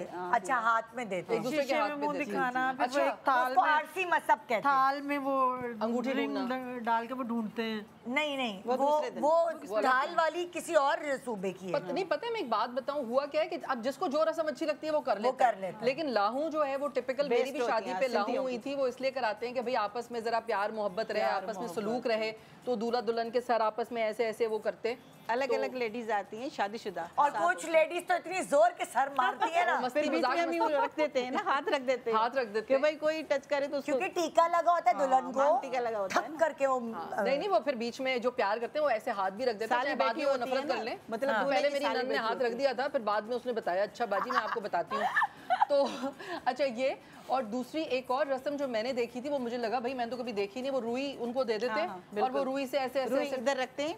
नहीं वो रुई के जो ऐसे ऐसे टुकड़े पता नहीं ऐसे। अच्छा बताएं बताएं, आप बताएं जरा ऐसे रखते हैं ना, जैसे ये दूल्हा बैठेगा, इधर दूल्हा बैठेगा, वो ऐसे 7 बार ऐसे करेगा, 7 मरतबा। नहीं दूल्हा बैठकर दुल्हन की करेगा, जैसे आएगा ना, मैंने बताया एंटर होगा, पहले सुरमा पहनाया जाएगा उसको दूल्हे एक मिनट कंफ्यूज हो रही हूँ मैं, दूल्हे की रस्म है ये, दूल्हा दुल्हन दोनों की रस्म। अच्छा तो दूल्हा आएगा पहले आएगा हाँ दुल्हन के घर में, ठीक है, ढकनी देंगे उसको, ढकनी सिंधी में ढक्कन बोलते हैं, वो नीचे हाँ मटके के ऊपर नहीं रखते जो, वो रखेंगे जमीन पे, उसको दूल्हा यूं करेगा। अच्छा पैर से कमरे में एंटर हो गया, ओके जब एंटर हो गया तो उसको साली सुरमा पहनाएगी। अच्छा जो दुल्हन की बहन होगी वो सुरमा पहनाएगी, और अंदर आएगी ना तो बैठेगा, बीच में तकिया रखेंगे, अच्छा बैठेगा, तो ये सारी रस्में उस टाइम होती है। अच्छा तो फिर क्या रुई जो है वो दुल्हन के सर पर दुल्हा रखता है? नहीं ऐसे जैसे साली बैठी है रख दिया, दूल्हा 7 बार ऐसे करेगा, फिर दूल्हे को रखेंगे, दुल्हन 7 बार ऐसे करेगी। अच्छा यूं देखो ऐसे, फिर क्या हो गया कि यूं उसका हाथ पकड़ेंगे दुल्हन का, यूं अच्छा यूं पकड़ेंगे दूल्हा, अच्छा फिर ये डालेंगे, फिर ये चावल देगा, फिर नीचे ये डालेगी उसके, ये चावल के अंदर छुआरे होते हैं? जी जी, ये ऐसे थाल पड़ा होता है ना। अच्छा ये इस तरह मैं आपको करके दिखा रही हूँ। हाँ हाँ हाँ, ये यूं करके ना, यूं दोनों हाथों से, फिर ये आप मुझे डालो, ये दूल्हे को डालेगी, ये इनके हाथ में देंगे, फिर दूल्हा के हाथ में देंगे, ऐसे करेंगे 7 मरतबा। अच्छा फिर और क्या क्या होता है? इसके बाद बैठेंगे, बीच में तकिया रखेंगे, सही है, फिर एक दूसरे को दूध पिलाएंगे। अच्छा इस बीच में चेहरा नहीं दिखाएगी, दुल्हन चेहरा नहीं दिखाएगी, ये अखियां बंदी हुई हैं इनकी, बंधी हुई तो है। दूध कैसे बेचारी अंदर से यूं करके, अच्छा दूल्हा इसको पिलाएगा, ये उसको पिलाएगी, अच्छा फिर ये उसको विंजड़ा मारेगी, जो सिंधी क्या में मारेगी? ये सिंधी में विंजड़ा बोलते हैं। अच्छा ये ऐसे ऐसे करेगी इसको, ओहो 3-4 मरतबा, फिर अच्छा। दूल्हा भी इसको ऐसे करेगा। अच्छा फिर क्या करेंगे, ये शीशा होता है, आरसी बोलते हैं, हाँ फिर इसमें जाके दूल्हा देखेगा फेस इसका, कैसे देखेगा बेचारा? यूं करके, कितनी इसको स्ट्रेस हो रही है, यूं करके देखेगा, स्ट्रेस हो रही है। अल्लाह अल्लाह बख्शे मेरी फुप्पो सास को, उन्होंने कहा हल हल हल कोई नहीं रस्में होंगी, जाओ जाओ, दूल्हा दुल्हन को भेज दिया। नहीं कह रहा सब। हाँ फिर ऐसे फेस देखेंगे एक दूसरे का, हमने भी अपने शोहर का ऐसे ही देखा पहले बार, अच्छा सामने कभी नहीं देखा, नहीं कहे, शादी के बाद देखा। हाय अल्लाह, वाकई सिंधियों में ऐसे सख्त होते हैं, पहले नहीं दिखाते। हमारे सिंधी तो सख्त नहीं, नहीं हमने तो देख लिया मैं था आपको पहले। ये सारी रस्में जो मैं आपको बताऊं, हम बर्रे सगीर पाको हिंद में पहले जब साथ रहते थे ना, ये बहुत सारी रस्में वहाँ से आई हैं, तो हमारे पास तो सीधा सीधा होता है, जो कि मैं तो बड़ा उस पर बिलीव करती हूँ, भाई घर में बैठो आराम से ड्राइंग रूम में निकाह करो, अस्सलाम वालेकुम वालेकुम सलाम, जो देना दे। अच्छा ये जो रस्में सारी होती है इनके पीछे हर किसी के पीछे एक स्टोरी है। मुझे तो लगता है मुझे मजा आता है भाई रस्मों में। नहीं मुझे कोई नहीं मजा आता। मैं तो दुख कर रही थी कि क्यों नहीं रस्में, ये भी रस्म होती है, जैसे आ गया तो उसको ये धागा बांधते हैं, ये क्या होता है? धागा बांधते हैं, उसको दावण बोलते हैं। किसके बांधते हैं? दूल्हे को। ये मेहंदी पे बांधते हैं? नहीं मेहंदी में नहीं, शादी में, जैसे दूल्हा आ गया ना दुल्हन के कमरे में, धागा यहाँ से रील लेके आएंगे, यहाँ से लेके पाँव तक 7 बल, यूं वो साली देगी 7 बल देगी, फिर उसको बोलेगी तोड़, वो तोड़ नहीं पाएगा, फिर इसमें वो होती है ना जैसे इतने दो पैसों की होती है बेसबाजी, फिर वो तोड़ देगा, फिर वो उतारेंगे। असल में सारा मसला है पैसों का। नहीं ये उतार के रस्म होती है, उतार के फिर क्या करेंगे, दुल्हन की चुटिया में बांधेंगे। अच्छा क्योंकि दूल्हा यहाँ से लेकर यहाँ तक दुल्हन की चुटिया में बंध गया, ये सिस्टम होता है। छोटे छोटे टोटके होते हैं। ये है वो जादू के टोटके, प्यार के सबके सामने जादू छुप के किया जाता है। तो ये है सिंधी रस्में। वाह यार जबरदस्त जबरदस्त। अब हम कौन सी रस्में जान रहे हैं अगली? अच्छा समन खान जो है वो आके हमें पश्तो रस्में, पठानों की शादी, जो आप भी आ जाए ना, अब आपकी खैबर पख्तूनख्वा की रस्में आ रही हैं भाई, मिक्स होंगी इसमें। कोई अगर आपको गिलगित बल्तिस्तान या कुछ इस तरह की रस्में पता है तो वो भी। आपने अपनी बेटी की शादी पे की थी कोई ऐसी रस्म? चित्रालियों की थी। चित्रालियों की क्या की थी? हम लोग में तो ऐसा होता है कि दुल्हन को बिठा देते। अच्छा मतलब ऐसा कि नहा के निकलती है तो 7 सुहागनें उसको कपड़े पहनाती हैं, ये दुआएं मांगते हैं। अच्छा ऐसा होता है, वैसा अच्छा। कुछ नहीं। बाकी और कुछ ज्यादा है? ऐसा कुछ नहीं, सेम है। एक वो भी होता है ना चित्राल के, जो एक वो बनते हैं पट्टी जो बांधते हैं। हाँ वो क्या पट्टी क्या बांधना होता है? वो वो है पहले के ज़माने में माँ सीती थी, मैंने तो नहीं सिया। अच्छा क्रॉस स्टिच का। अच्छा वो फिर पहनाते हैं। अच्छा, पट्टी बांधे शादी के वक्त। शादी के बाद। अच्छा, आपकी रस्में हम फिर ब्रेक के बाद, ठीक है, ब्रेक के बाद पूछते हैं। एक छोटे से ब्रेक के बाद रहिए हमारे साथ। हमारे जो सूबे हैं उनकी प्यारी प्यारी रस्में जानने के लिए, और आप चाहें तो अपनी अपने घर की शादियों में भाई ये रस्में, मुझे लगता है कि मज़ेदार, जस्ट फॉर फन, हाँ, बजाय इसके एक दूसरे की टांग खींचे रस्में कर लें। हाँ, और पैसे ना मांगे, पैसे ना मांगे, हाँ, बहुत बुरी बात होती है। या वो ईद मुबारक वाले पैसे दे दें। हाँ, ईद मुबारक वाले गुड मॉर्निंग।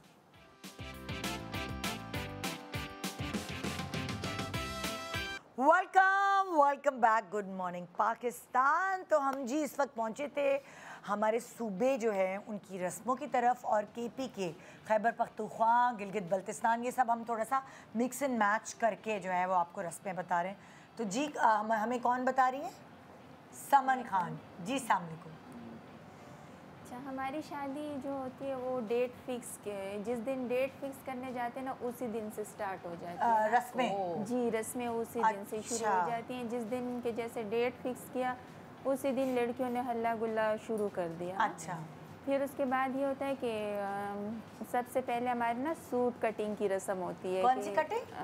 सूट कटिंग, लहंगे की अच्छा, कटिंग फल काटते हैं जी। तो जो घर की जो औरतें होती हैं, करीबी रिश्तेदार होते हैं ना, उन सबको बुलाते हैं ऐसे दिन के 3 बजे के टाइम ना, और सबको फिर बुलाते हैं। फिर वो लहंगा लड़की का जो होता है, अच्छा, सूट कटिंग में मैं उनके नकाब है तो मुझे आवाज ही नहीं आ रही।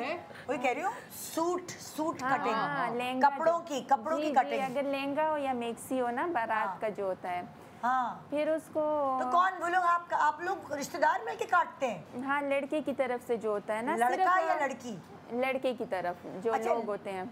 लड़के के घर वाले आते हैं कटिंग करने? नहीं, जैसे कि अब लड़के के घर वाले ने ना लड़की के लिए बारात का लहंगा लिया ना, तो वो लड़के वाले जो होते हैं उसके माँ बहनें और ये सब लोग खुशी मनाते हैं ना, तो अड़ोस पड़ोस में और करीबी रिश्तेदारों को बुला के ना फिर उसको लहंगे में सिर्फ एक कट लगाते हैं, या फिर वो जिस लड़की ने सीना, हमारे तो ज़्यादा घर में ही सीते हैं ना। अच्छा, तो फिर या फिर मामी चाची हो गई, वो एक कट लगाती है। तो जब वो कट जिस टाइम लगाती है ना, तो बाकी रिश्तेदारों ने सारे ने ये टॉफ़ियाँ वगैरह हो गई, छालियाँ वगैरह ये रखे होते हैं, और 10-10 के नोट होते हैं ना। वो फिर जैसे ही वो कट लगाती है ना सूट में, तो वो ऐसे उस पर वो चीज़ें निछावर करते हैं और तालियां बजाते हैं और ऐसे हल्ला गुल्ला करते हैं ना। फिर उसके बाद थोड़ा सा म्यूज़िक वगैरह लगा के फिर वो करते हैं। उसके बाद चाय वगैरह पी के ये रस्म, सूट कटिंग की रस्म होती है। ये लड़के के घर में हो रही होती है? ये लड़के के घर में हो रही होती है। अच्छा। फिर ये होता है कि मेहंदी फिर शुरू हो जाती है ना, जैसे कि लड़के की चाचियाँ हो गई, मामियाँ हो गई और खाला हो गई, करीबी ना। एक दिन ऐसे होता है कि पहले तो एक दिन एक लाते थे, अब ऐसे होते हैं कि एक दिन चाचियाँ मिल के करती हैं मेहंदी, एक दिन मामियाँ करती हैं, एक दिन खाला करती हैं। इतनी मेहंदियाँ? हाँ, 7-8 दिन पहले से ही शुरू हो जाती है। मतलब काम बाबा, बैंक बैलेंस तो तबाह हो जाए बंदे का। नहीं, सबके ऊपर एक आ रही है ना दावत। मतलब मामी के घर मामियाँ जो है अगर ज्यादा सारी मिल के एक दिन, हाँ, सारी मामियाँ मिल के ना एक दिन फिर वो लड़के के घर मेहंदी लेके जाती हैं, अपने करीबी रिश्तेदारों को बुला के फिर वहाँ पे हल्ला गुल्ला करती हैं और लड़के को बिठा के फिर उसको रस्म करती है। लड़के की मेहंदी होती है ये। उसमें ये होता है कि लड़के के लिए ना ये गाना बनाया होता है घर में ही ना। अच्छा, ये किससे बनाया? टॉफियों वॉफियों से लग रहा है। हाँ, इसमें छुआरे, टॉफियाँ, चॉकलेट वगैरह जो भी चीज़ें होती है ना। हाँ। तो इसमें ये बनाया होता है। फिर लड़के को पीला दुपट्टा उसके ऊपर लेके और उसमें 4 लोग उसको ना लेके आते हैं। ये खुद बना के लाई लाइट वाला गाना। हाँ, मैं वही देख रही हूँ। हाँ, तो नहीं, अच्छा लगता है, फेस्टिव लगता है लाइट्स से। ये रात के टाइम में मेहंदी होती है ना, तो ये बहुत ही अच्छा लगता है उस टाइम में। अच्छा, तो ये होता है कि लड़के को फिर पीला दुपट्टा पकड़ के 4 लड़कियां ना उसमें लड़के को लाते हैं, उसके वालिद होते हैं। फिर पहले से लड़कियों ना हम लोग लड़कियों को भेज के मोहल्ले में और करीबी रिश्तेदार जो होते हैं उनको दावत दे देते हैं ना, बुला लेते हैं कि भाई ईशा के बाद हमारी मेहंदी आना है। फिर जब वो सब आते हैं फिर लड़के को लाते हैं अंदर, फिर लड़के को बिठाते हैं सोफ़े पे, उसके साथ ना फिर उसके वालिद को बिठाते हैं, फिर उसके चाचा के जो बेटे हैं, सबसे पहले तो वालिद को बिठाते हैं ना, और भाई जो होता है दरमियान में दूल्हा होता है और आस पास उसके एक भाई और वालिद जो होते हैं वो होता है। फिर ये होता है कि लड़के को ये वाला गाना पहनाते हैं, फिर गुलाब जामुन खिलाते हैं उसको, और फिर जो लड़की जो मेहंदी लेके गई होती है वो फिर उसको बोलती है कि अब मेरा नेक दो। अच्छा। फिर वो लड़का जो होता है शादी वाला वो पहले उसको तंग करता है, पहले 20 का नोट निकाल के, फिर 50 का, फिर ऐसे करते करते कभी फिर अपनी मर्जी से खुशी से 500 हो, 1000। अच्छा, मतलब जैसे जूता छुपाई होती है उस तरह ये वाली चीज। हाँ, फिर वो दे देता है ना। अच्छा, आप लोगों क्या ये बलोचियों में होता है या पठानों में? नहीं, ये रस्म जो मैं आपसे पूछ रही हूँ ये पता नहीं बलोची में होती है कि खैबर पख्तूनख्वा में, कि उंगली जो है छोटी उंगली पर मेहंदी लगा के पट्टी बांधी जाती है। नहीं, वो पठानों में नहीं होती है, बलोचियों में होती है। बलोचियों में भी होता है। वो बलोचियों में होती है। अच्छा, आपका सूट तो बड़ा अच्छा लग रहा है। हाँ, बलोची वाला गग्गा। हाँ, अच्छा।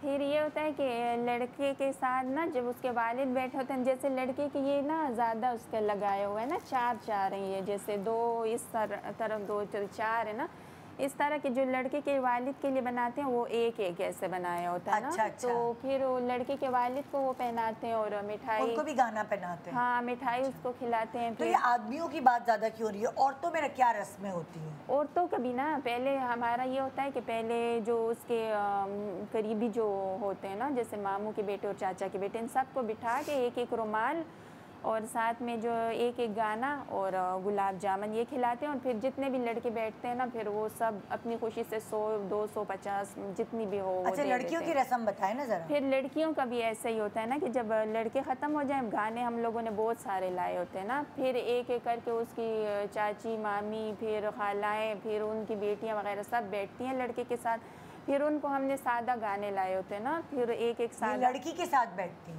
लड़की के साथ। अब लड़की है, लड़के बताई जा रही, लड़की की तरफ तो आए। लड़की की क्या रस्में हमारी पहले ये होता है कि लड़की की मेहंदी जब ख़त्म होती है उसके बाद लड़की के घर मेहंदी लेके जाते हैं ना, फिर वहाँ पे लड़की की जो सहेलियाँ होती हैं लड़की को तैयार करके ऐसे 7 चुटियाँ बनाई होती है ना। दिखाएं जरा, ये 7 बनी हुई हैं। हाँ, ऐसे, इसका तो दुपट्टा है नजर नहीं आ रहा, लेकिन ऐसे 7 चुटियाँ मेहंदियों की तरह की। अच्छा, चुटियाँ। हाँ, वो ऐसे होता है कि जिस दिन मेहंदी लेके जानी होती है ना ईशा के बाद, तो वो हम लोग ऐसे करते हैं कि 7 औरतें जाके ना 3 बजे, दिन के 3 बजे, तो वो 7 चुटियाँ, एक औरत उसकी एक चुटियाँ बना देती है। और वो रिश्तेदार होनी चाहिए वो औरत? हाँ, वो रिश्तेदार होनी चाहिए, सुहागनें होनी चाहिए। हाँ। अब देखा आपने ये देखा सब जगह में 7 का जो लफ्ज है ना, हफ्ते के 7 दिन 7 सुहागनें, हर जगह 7 रस्म में लोग।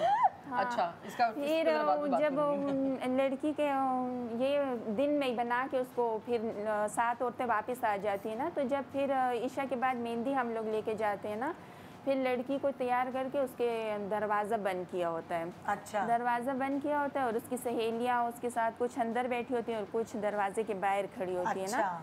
तो जब सारी औरतें एंटर होती है ना, तो फिर ये होता है कि उनको बोलते हैं कि थोड़ा सा हल्ला गुल्ला कर लेते हैं। उसके बाद ये होता है कि वो बोलते हैं दरवाज़ा खोलो ना, तो वो बोलते हैं नहीं, पहले हमें हमारा नेक दो। कौन बोलते हैं दरवाज़ा? जो लड़कियाँ, मतलब कि जो लड़की वाले होते हैं ना, वो दरवाज़ा उन्होंने बंद किया होता है। दुल्हन की सहेलियाँ, कज़न्स, वो बाहर होते हैं? वो कुछ अंदर होते हैं, कुछ बाहर होते हैं। तो जो लड़के वाले जाते हैं फिर वो बोलते हैं कि दुल्हन को बाहर लाओ ताकि हम रस्म करें ना। तो वो लोग जाने नहीं देते, उनको बोलते हैं कि नहीं, पहले नेक दो फिर हम दरवाज़ा खोलेंगे ना। फिर उसके बाद जितनी उनकी हैसियत होती है वो दे देते हैं ना। अच्छा। फिर दरवाज़ा खोलते हैं, फिर दुल्हन को बाहर लाते हैं। फिर ये होता है कि एक करके सारी चुटियाँ ना 7 औरतें फिर से अलग खोलती हैं। वो एक औरत एक चुटिया खोल लेती है। फिर दुल्हन को बिठा के उसके हाथ पे पत्ता रखे, उसके फिर नोट रखे, फिर मेहंदी की रस्म करते हैं और वो मिठाई खिलाते हैं। अच्छा। फिर हल्ला गुल्ला करके फिर वापस घर आ जाते हैं। एक और चीज़ करते हैं, जैसे दूल्हे वाले ना वो चीनी देते हैं, हर जितने मेहमान आए हुए होते हैं ना उनको 1-1 किलो चीनी देते हैं। अच्छा। हाँ, दूल्हा वाले मेहमानों को चीनी देते हैं? जी बिल्कुल। ऐसा क्यों है? आजकल पठानों की शादी शीरनी है। अच्छा। अपनी तरफ से ना जितने भी मेहमान आए हुए होते हैं हमारे में रस्म है। हाँ। और ये शायद बलोचियों में भी है कि जितने मेहंदी में सबको 1-1 किलो, आधा किलो चीनी लाजमी जाती है उनके। अच्छा, जैसे बलोची और पठानों की रस्में काफी हद तक जैसे हिंदुस्तानियों में भी होता है ना, भी मिठाई देते हैं मेहंदी में, वो मिठाई का थाल, तो शीरनी में आप कुछ भी देते हैं। तो मैंने कहा चीनी आजकल महंगी है, अच्छा शादियों में चलो चीनी लेते हैं। चीनी और छुहारे मिक्स करके जिसकी जितनी हैसियत, कुछ ड्राई फ्रूट्स भी डालते हैं, लेकिन मैंने ये देखा है जिनकी मतलब होते हैं जो बहुत ज़्यादा नहीं कर सकते, वो भी आधा किलो पाव या 1 किलो चीनी मीठा देते हैं बस खुशी का, साथ जाते हैं मेहमानों के। ओके ये ज़रूर होता है पठानों में। हाँ, अच्छा, तो आप बता रही हैं, आप बताएंगी बलोची रस्में। जी। अच्छा, आपका नाम? रेहाना। रेहाना जी, बताइए। जी, हमारे बलोचों में जैसे लड़का सांगबंदी जिसको बोलते हैं, हम लोग रिश्ता पक्का करने के लिए जाते हैं लड़की के घर। तो लड़की वाले से बात पक्की हो जाती है हमारी, फिर उनसे हम पूरा यानी कि माचिस की तीली से लेके सुई धागे तक जैसे पेमेंट देते हैं उनको, लड़की वालों को। आए, अच्छा, हमारे में ये रिवाज है, सब लड़का करता है, लड़की वाले कुछ नहीं करते। ये हम में भी, चित्रालियों में भी है। जो उनके मेहमान भी आते हैं, उनका खाना पीना हर चीज़ हम उनको देते हैं। यानी लड़की के ऊपर कोई बर्डन नहीं? कोई भी नहीं, बस अरे सब लड़के वाले उनको देते हैं। इतना तक के पैसे भी देते हैं, जैसे 4 सूट ले ले दुल्हन, 5 सूट ले ले, निकाह का सूट ले ले, पूरी पेमेंट उनको दे के आते हैं। बस ये मतलब कि हमें लड़की 3 कपड़ों में दे दे, ये तो बिल्कुल प्रैक्टिकल करके दिखाया। जी जी, ओहो, जबरदस्त यार। इसमें एक और अच्छी बात देखिए, ये है ना कि लड़का अफोर्ड जब कर सकता है, जब ही शादी कर जब ही शादी जब उसके पास इतना है कि वो ये सब चीजें अफोर्ड कर सकता है, तो वो शादी कर रहा है, ये तो एक अच्छी बात है। मेरे भाई की शादी में ऐसा हुआ कि हमने जानवर नहीं पहुंचाया, तो फ़ोन आया कि अगर जानवर नहीं आया तो मैं खाली चावल खिला दूंगा, क्योंकि मिल नहीं रहा था। हमने कहा भी मिल नहीं रहा है, आप अपने गांव में देख लो। तो मेरे भाई के ससुर ने फ़ोन किया, अगर आपका जानवर गाय नहीं आई तो कल आपको सादे चावल मिलेंगे। मतलब कि हर यानी कि जो 3 कपड़े होते हैं, वो एक कपड़े पे दूसरा कपड़ा, तीसरा कपड़ा पहन के आती है, वो भी हम देते हैं। ओके। और ये सारी चीज़ें पहले तय हो जाती है। माँ के दूध का कर्ज भी हम देते हैं। अच्छा, कि माँ ने दूध पिलाया तो उसको अलग पैसे मिलेंगे। Oh wow. और हाँ बिल्कुल, ये हमारी रस्म है। अच्छा। और बाप को अलग पैसे मिलेंगे, पढ़ाई कराइए, और पूरा जहेज, पूरा यहाँ तक कि जो खाना खिलाया है वो हम खिलाएंगे। मैंने आपको बताया ना कि जानवर मिल नहीं रहा था, हमने कहा आप ढूंढ लो। तो उन्होंने कहा कोई मसला नहीं है, मैं उबले हुए चावल खिला दूंगा, आपकी बेइज्जती हो जाएगी। हाँ। अच्छा, और क्या क्या होती है? जैसे मेहमान दुल्हन के घर में रुके होते हैं, उनका भी राशन हम लोग ही बेचते हैं। अच्छा। ताकि जितने दिन रुके हैं वो हमारा खाएं। बिल्कुल बिल्कुल, सेम शादी वाले दिन जैसे हम बटे रूच बोलते हैं, शादी वाले दिन जैसे बटे रूच होता है, वो 4 देगे 5 देगे दुल्हन के घर पहुंचाते हैं, वो उनके मेहमान खाते हैं। फिर रस्में ये हो जाती हैं, हमारी बात पक्की हो गई। और फिर कपड़े देने के लिए 4 लोग दुल्हन के घर जाते हैं, बड़े बड़े बैग बना के, पूरा सूट वगैरह, कपड़े, ड्राई फ्रूट माइयों में बिठाते हैं, पूरा पीला कपड़ा बांधते हैं अच्छा मुंह पे, और दुपट्टा पहनाते हैं। दुपट्टा पहना के फिर साजनी आती हैं, वो तेल लगाती हैं सर पे। अच्छा। और वो बोलते हैं हलवा होता है इसमें, हमारा ग्वादरी हलवा होता है। अच्छा। हाँ, पीले कलर का होता है, वो 7 जनी आएंगी, मुंह में डालती जाएंगी। अच्छा। हाँ, और रस्म कर लेंगी माइयों की। फिर मेहंदी की रात होती है, इन्हीं शब्द जिसको हम बोलते हैं। अच्छा। इन्हीं शब्द। अच्छा। मेहंदी की रात यानी कि अच्छा। मेहंदी की रात में भी ऐसे होता है, नाच गाने होते हैं, सारी रस्म होती है। दूल्हा वाले आते हैं, दुल्हन को रस्म करते हैं। और फिर हमारी तरफ से फिर लड़कियां जाती हैं, केक लेती हैं, मेहंदी लेती हैं, दूल्हे के घर जाती हैं, उसकी उंगली पे मेहंदी लगाती हैं, कपड़ा बांध के। फिर सालियाँ उसके चीख करती हैं, पैसे दो पैसे दो। फिर जितने अफोर्ड होते हैं वो लड़के से ले लेते हैं। हाँ। फिर रस्म करके केक 1 जनी खिलाएगी, 2 जनी जितनी खिलाएंगी। वो एक रस्म होती है ना, जो चारपाई के ऊपर वो उसको कोटी पहननी होती है दुल्हा को, वो किसमें होती है? लेकिन अब वो कम हो गई वो है। बड़ा मजे की थी, उछालते हैं। एक दफा तो बेचारा दूल्हा नीचे गिर गया तो उसकी तो हड्डियां टूट गई थी, पता है? अच्छा, एक और होती है बलूचों में कि माँ को सोने की, उसके नथ के सोने की सुई देते। मुझे मेरी बेटी वालों ने दी थी। क्या मतलब कि उन्होंने मुझे जो उनकी दादी अच्छा, थी, क्योंकि आपकी बेटी की शादी बलूचों में हुई, तो उन्होंने क्या किया था, जैसे आप रस्में अरे ये सब किया था, और मुझे जो है ना, और पानी डाला था। पानी की कोई रस्म होती कि हम उन पे पानी डालते हैं। उसके बाद उन्होंने मुझे सोने की सुई दी थी बाकायदा, उसकी दादी ने बेटी का। और वो जो उसकी चोटी वगैरह होते हैं, वो देवर करता है, देवर रस्म करता है चोटी की रस्म। नहीं। हाँ, ऐसा था। वो दरानी आती हैं, नंदे आती हैं, वो क्योंकि उनकी देवरानी और नहीं थी, मेरी बेटी बड़ी थी। अच्छा। तो मुझे उनकी दादी ने सोने की सुई दी थी। कहाँ है वो सुई? है कहाँ जिसका तुमने 3 दफा जिक्र किया है? ये मेरे बताओ। पास है, मैं खुद हैरान हूँ। सुई कौन सी थी, बाल में लगाने वाली? नहीं, वो कह रही थी कि उस नथ पे लगा के ना, जैसे कि नथ का नोज पिन का, वो नोज पिन को। अच्छा, मैं समझ गई, वो नोज पिन ऐसी होती है, दोनों साइड से उसमें वो ऐड जाता है, थोड़ा पुराना नहीं, ज़माने काफ़ी बड़ी सुई, जैसे आधी आधी कर लेते हैं। अच्छा अभी पंजाब की भी रस्में करनी है, आगे तो आधी आधी कर लेते हैं। आगे बढ़े। फिर ये हमारे बलोचों में जैसे रस्म हो जाती है और रुखसती हो जाती है। हमारी दुल्हन के घर में दूल्हा आते हैं, हाँ वो रात दूल्हा दुल्हन के घर में रहते हैं। क्या मतलब, मुझे समझ नहीं आई। जैसे रुखसती होती है ना, रुखसती दुल्हन नहीं जाती दुल्हन के घर में, दूल्हे के। अच्छा। दूल्हा उसके घर में रहता है। यार ये तो कितनी यार नहीं हमारा काश मैं बलोची होती भाई, तो हमारी बेटी की अच्छी रस्म है।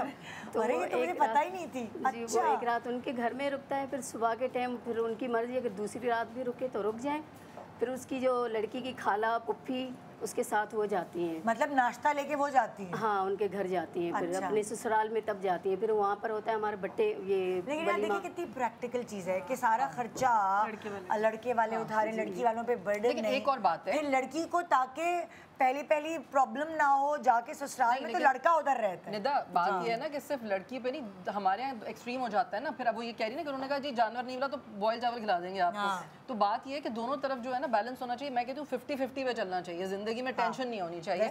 लेकिन हाँ उसूलन ये कि लेकिन एक बात वो अच्छी करी कि आप जितना अफोर्ड कर सकते हैं उतना ही देते हैं आप, उतने में आपको जो करना है। और मेरा तो दिल ये है कि आगे चलकर हमारे लड़का लड़की दोनों इतने एस्टैब्लिश्ड हो कि दोनों मिलके शादी करें, मिलके शादी माँ बाप पे कोई खर्चा ना आए। जी हमारे रुख आगे की ये हो नहीं, वो हम- पहले दूल्हा दुल्हन को गली में एक तंबू जैसे लगाते हैं हम लोग, उसमें बिठाते हैं। फिर सारे मोहल्ले वाले आते हैं, दूल्हा दुल्हन को देखते हैं।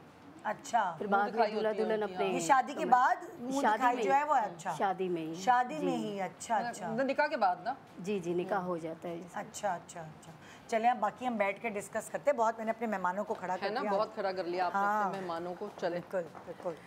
हाँ अच्छा मेरा ऐसा हुआ था कि मुझे लेके गए थे बेटी के साथ। उन्होंने कहा हमारी रस्म है कि माँ चलेगी ताकि बेटी कंफर्टेबल हो। तो शहर में हो सकता है आके कुछ थोड़ी सी चेंज हो गई। अच्छा ये बताएं मुझे, देखिए हर सूबे की अपनी ब्यूटी टिप्स होती है। पंजाब की रस्में इसलिए डिस्कस नहीं कर रही क्योंकि जो हम बेसिकली जिस पे अमल दरामद होते हैं वो ज़्यादातर पंजाब की ही रस्में होती हैं, है ना। जो वैसे होती है कोई ख़ास। ये जो आप बात कर रही थी कि चरपाई पे बिठा के उछालते हैं, ये करते वो हैं हमारे में था कि रंगीन पायों वाला वो रखते थे, एक चारपाई रखते थे सूत की बनी हुई, और उसको बीच में से होल कर देते थे, ऊपर चादर डाल देते थे। और वो लगता था कि चरपाई बिल्कुल ठीक है, और दूल्हा आके बैठता था और वो नीचे गिर जाता था। फिर उसको चादर से यूँ उछालते थे। ये हमारे पंजाब में ये होता है। और कोई ऐसी रस्म है जो मतलब लाइक थोड़ी डिफरेंट है? सेरा लगाते हैं दूल्हे, सेरा लगाते हैं, तेल भी लगाते हैं, बेचारे को चुपड़ देते हैं। सारी पुप्पियाँ उप्पियाँ लगाती हैं, सुरमा लगाते हैं, कजला कर देते हैं पूरा दूल्हे को। और सेरा तो रुखसती पे लड़की को भी बांधते हैं ना, लड़की को जो सामने से बांधते हैं यूं करके। और वो चमक वाला, अच्छा जो गाय भैंसों के गले में नहीं डालते चमक चमक, उस टाइप का बना होता है। बेचारे को बिल्कुल जानवर बना देते हैं। अल्लाह। और खुस्सा पहनाते हैं, खुस्सा पहनाते हैं। कुर्बानी का जानवर बेचारे को बना देते हैं मासूम को। खैर शादी के लिए सही है थोड़ा बहुत तो यार मस्ती मजाक। और बल्कि मुझे याद है एक ज़माने में मैंने पंजाब में एक शादी अटेंड की थी, वहाँ नोटों के हार बड़े बनते हैं भाई। नोटों के हार। और उसके बाद शादी के बाद रात को सब कजन्स बैठ जाते हैं और वो हार लेके हम सब वो खोल रहे होते थे, फिर जमा कर रहे होते, फिर गिन रहे होते थे अच्छा इतने हार हुए। और जो करीब का होता था मामा चाचा, उसको होता था कि मैं सबसे बड़ा हार पहनाऊंगा। और उतना दूल्हा नहीं जितना हार होता था। 500 का नोट भरे हुए एनवेलप में डाल दे। नहीं तो उसको निकालने में इतना टाइम लगता है। भैया कौन दिखाएगी, कैसे दिखाई थी? एक तो ये भी तो मसला है ना, दिखावट बनावट। अगर जितनी आपने मुंह दिखाई देनी है उतना का आप हार लेके आएंगे, हार पहनाते हैं। देखो लिफाफे में तो नहीं पता किसी को कि कितना दिया आपने, हार में तो आपको नजर हार कितना दिया। और लोग जब दूसरे से बढ़ चढ़ कर हार पहना रहे थे, उसने इतने का पहना, मैंने इतने का पहना, उसने कितने का पहना, चल तू जा फौरन ये वाला हार लेके आ। अच्छा हमारे यहाँ भी नोटों का हार पहनाते हैं। जब मैं छोटी थी ना, हम लोग क्या करते थे, दुल्हे की नोच लेते थे। 10 रुपए 20 रुपए। ये देखो कितनी खुशी से बता रही है। अच्छा हमारे पंजाब में ये होता है कि जब दुल्हन शादी के नेक्स्ट डे आती है तो फिर वापस जब ससुराल जाती है तो उसके साथ मोती चूर के लड्डू जाते हैं। तो हमारे घर ये होता था कि जब शादियाँ होती थी तो शादी से नेक्स्ट डे हलवाई आ जाता था, पूरी रात लड्डू बनते थे, हम पूरी रात लड्डू बना बना के रख रहे होते थे, सब एंजॉय करते थे। और फिर इतना ट्रंक बड़ा भर के, इतना पूरा थके हुए शादी में फिर पूरी रात जगह भी करें। अच्छा मैं एक और बताऊं, मुझे लड्डुओं से याद आया, तो आप लोग तो जैसे शादी के बाद मोती चूर के लड्डू बनाते हैं, तो जैसे अब मेरे पास एक आधी हिंदुस्तानी फैमिली भी है ना, तो हमारे यहाँ जो मेरी खालाओं की तरफ ननियाल में क्या होता था, जो मेहंदी की रस्म होती है जो माइयों की, उसमें पिंडियाँ बनती हैं।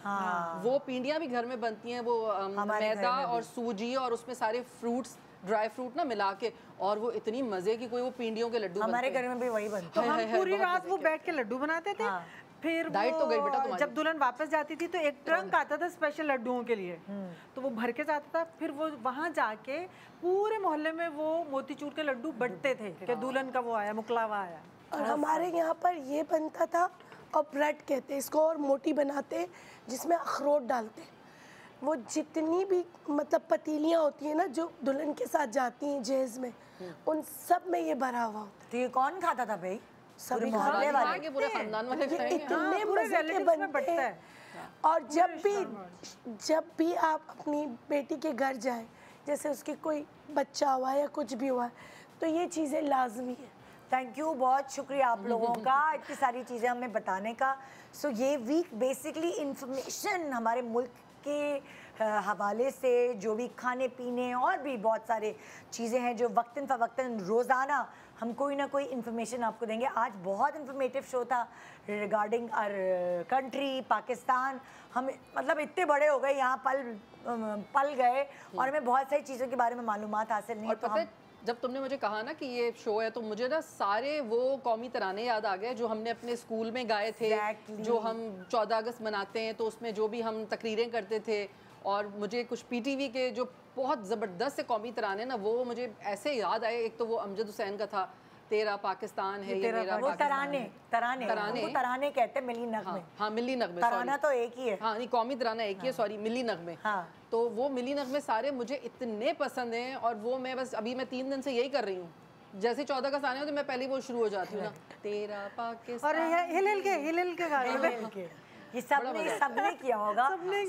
वही जोश और वलवला आप ट्रांसफर करें अपनी औलाद में, क्योंकि आगे आने वाले दिनों में इस जनरेशन ने तो संभालना है इस मुल्क को, और इंशाल्लाह ताला अच्छा संभालेंगे, हमें उनसे पूरी उम्मीद है इंशाल्लाह। एक छोटे से ब्रेक के बाद रहिए हमारे साथ। Good morning Pakistan.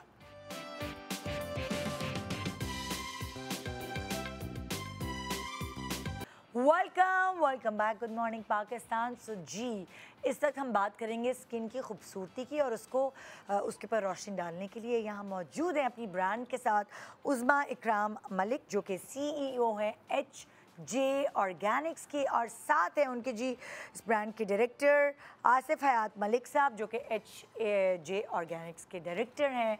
अस्सलाम वालेकुम, वेलकम टू द शो। कैसे हैं आप लोग? वालेकुम अस्सलाम, अल्लाह का शुक्र है। ठीक ठाक हैं? अल्हम्दुलिल्लाह। माशाल्लाह, आपकी ब्रांड को 2 साल से ऊपर हो गए हैं जी, माशाल्लाह। को बहुत मुबारक हो। और जो आपका मैजिकल सिरम और एक्ने विकेट जो है, वो लोगों में बड़ा पसंद किया जा रहा है जी, उसकी बड़ी धूम मची हुई है जी।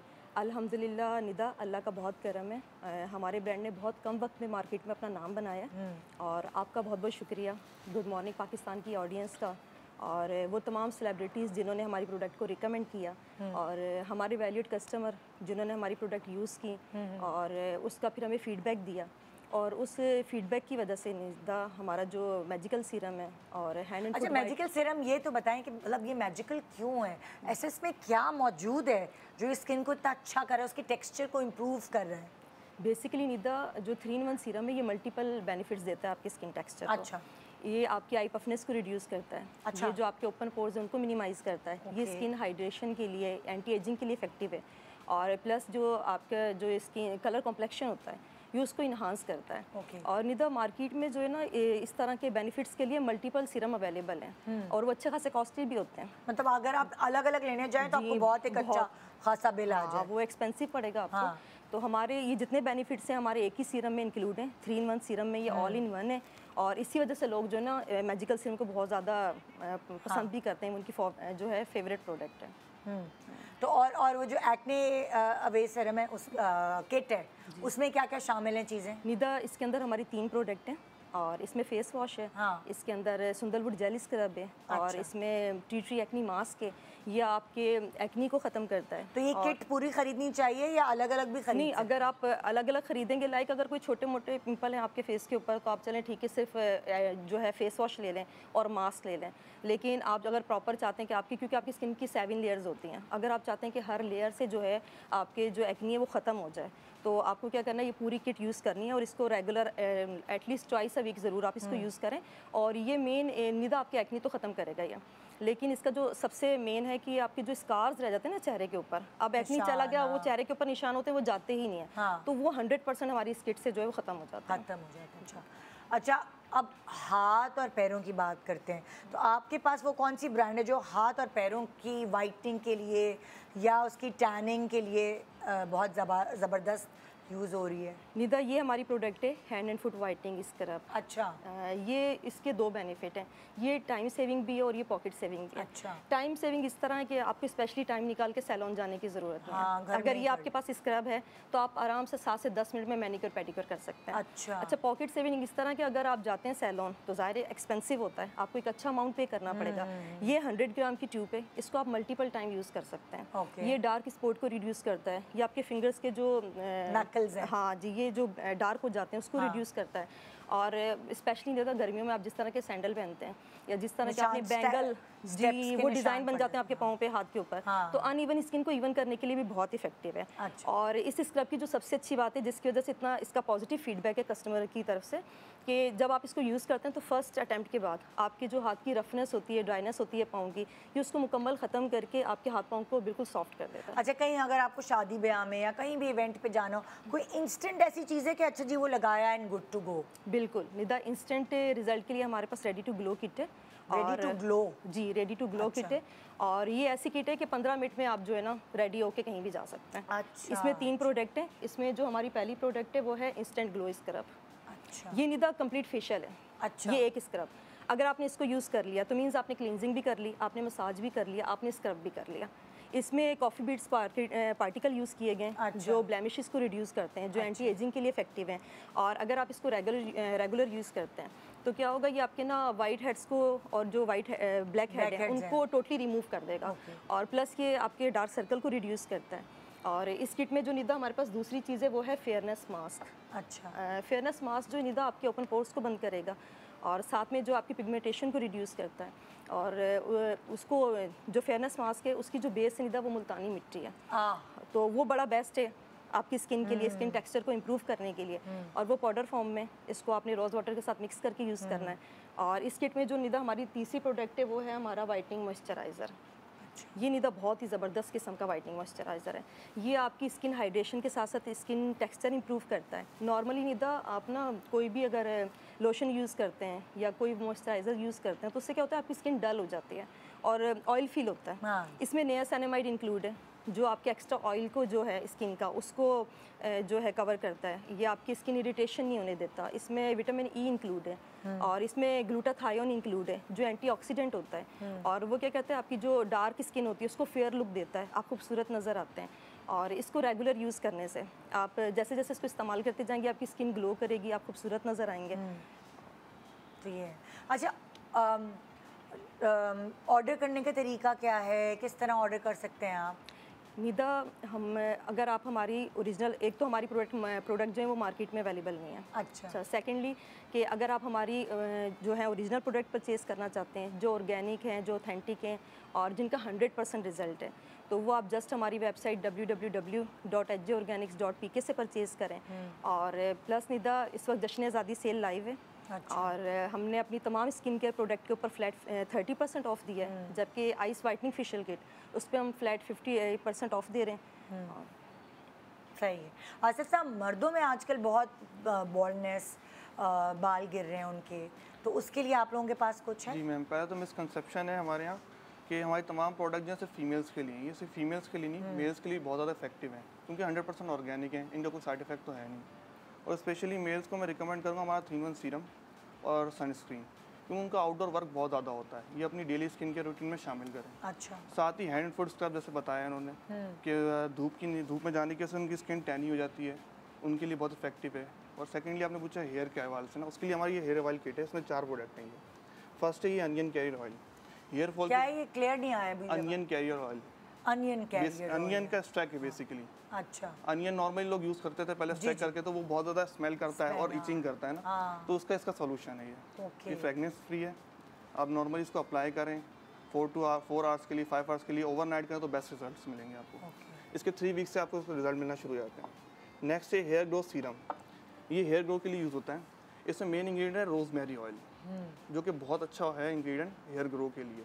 आपने देखा होगा लोगों को एलोपेशिया का मसला होता है, उसकी इसके डायरेक्ट 4 ड्रॉप अप्लाई करें, विद इन 4 वीक 1 मंथ आपके वहाँ पे एलोपेशिया का मसला खत्म होना स्टार्ट हो जाता है, आपकी हेयर ग्रोथ दोबारा से स्टार्ट हो जाती है। सही। इसमें थर्ड प्रोडक्ट है हमारी हर्बल शैम्पू। अच्छा, मार्केट में जितने भी हर्बल शैम्पू पाए जाते हैं ना, वो सल्फेट फ्री होते हैं, बट उनको यूज़ करने पर बाल ड्राई होते हैं और रफ हो जाते हैं। ये हमारा herbal shampoo plus medicated herbal shampoo है। इसमें मेडिकेटेड इस तरीके से, इसमें हम विटामिन B7 जो यूजुअली मार्केट में ना बायोटीन के नाम से जाना जाता है और बहुत ज़्यादा एक्सपेंसिव होता है, ये सिर्फ मेडिकेटेड शैम्पूज में यूज़ करते हैं जो बहुत ज़्यादा एक्सपेंसिव होते हैं, बजट फ्रेंडली नहीं होते। तो हमने इसमें यूज़ किया बेस्ट रिजल्ट्स के लिए। साथ में हमने रोजमेरी ऑयल इसमें यूज़ करा है हेयर ग्रो के लिए, विटामिन E यूज़ किया है और हेयर को थिक करने के लिए और शाइन करने के लिए। कैरेटीन भी इसमें ऐड किया ताकि आफ्टर वॉश आपके बाल स्मूथ और शाइनी थे। और लास्ट में हमने कस्टमर की बहुत ज़्यादा डिमांड थी हमारी कि आपकी पैकेजिंग जो है ना, इसको आप बढ़ाएं ना, क्वांटिटी इसकी बढ़ाएं, तो उसकी हम न्यू पैकेजिंग भी लॉन्च करने जा रहे हैं, बहुत जल्द हमारी वेबसाइट पर लिस्टेड होगी। तो मतलब आपकी क्वांटिटी बढ़ जाएगी? जी बिल्कुल, क्वांटिटी बढ़ जाएगी, रिजल्ट्स भी रहेंगे और बहुत मिनिमल प्राइसेस में।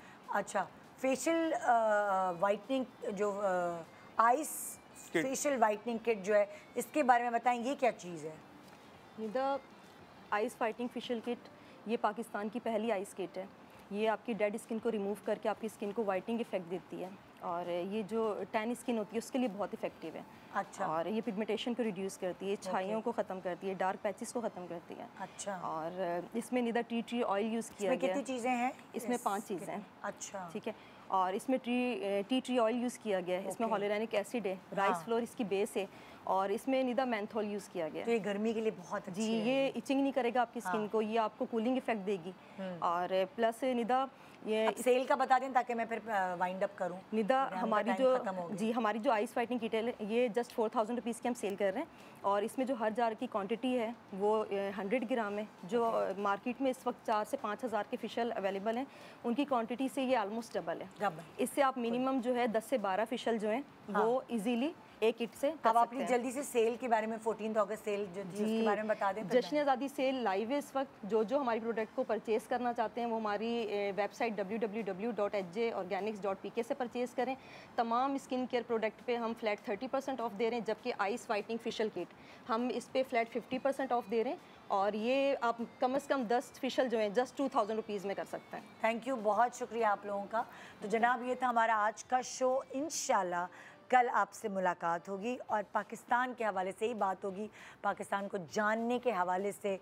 हम 14 अगस्त तक ये वीक आपके लिए लेकर आए हैं जो हमें अपने मुल्क से और भी ज़्यादा करीब कर देगा। गुड मॉर्निंग पाकिस्तान, पाकिस्तान जिंदाबाद, अल्लाह हाफिज़।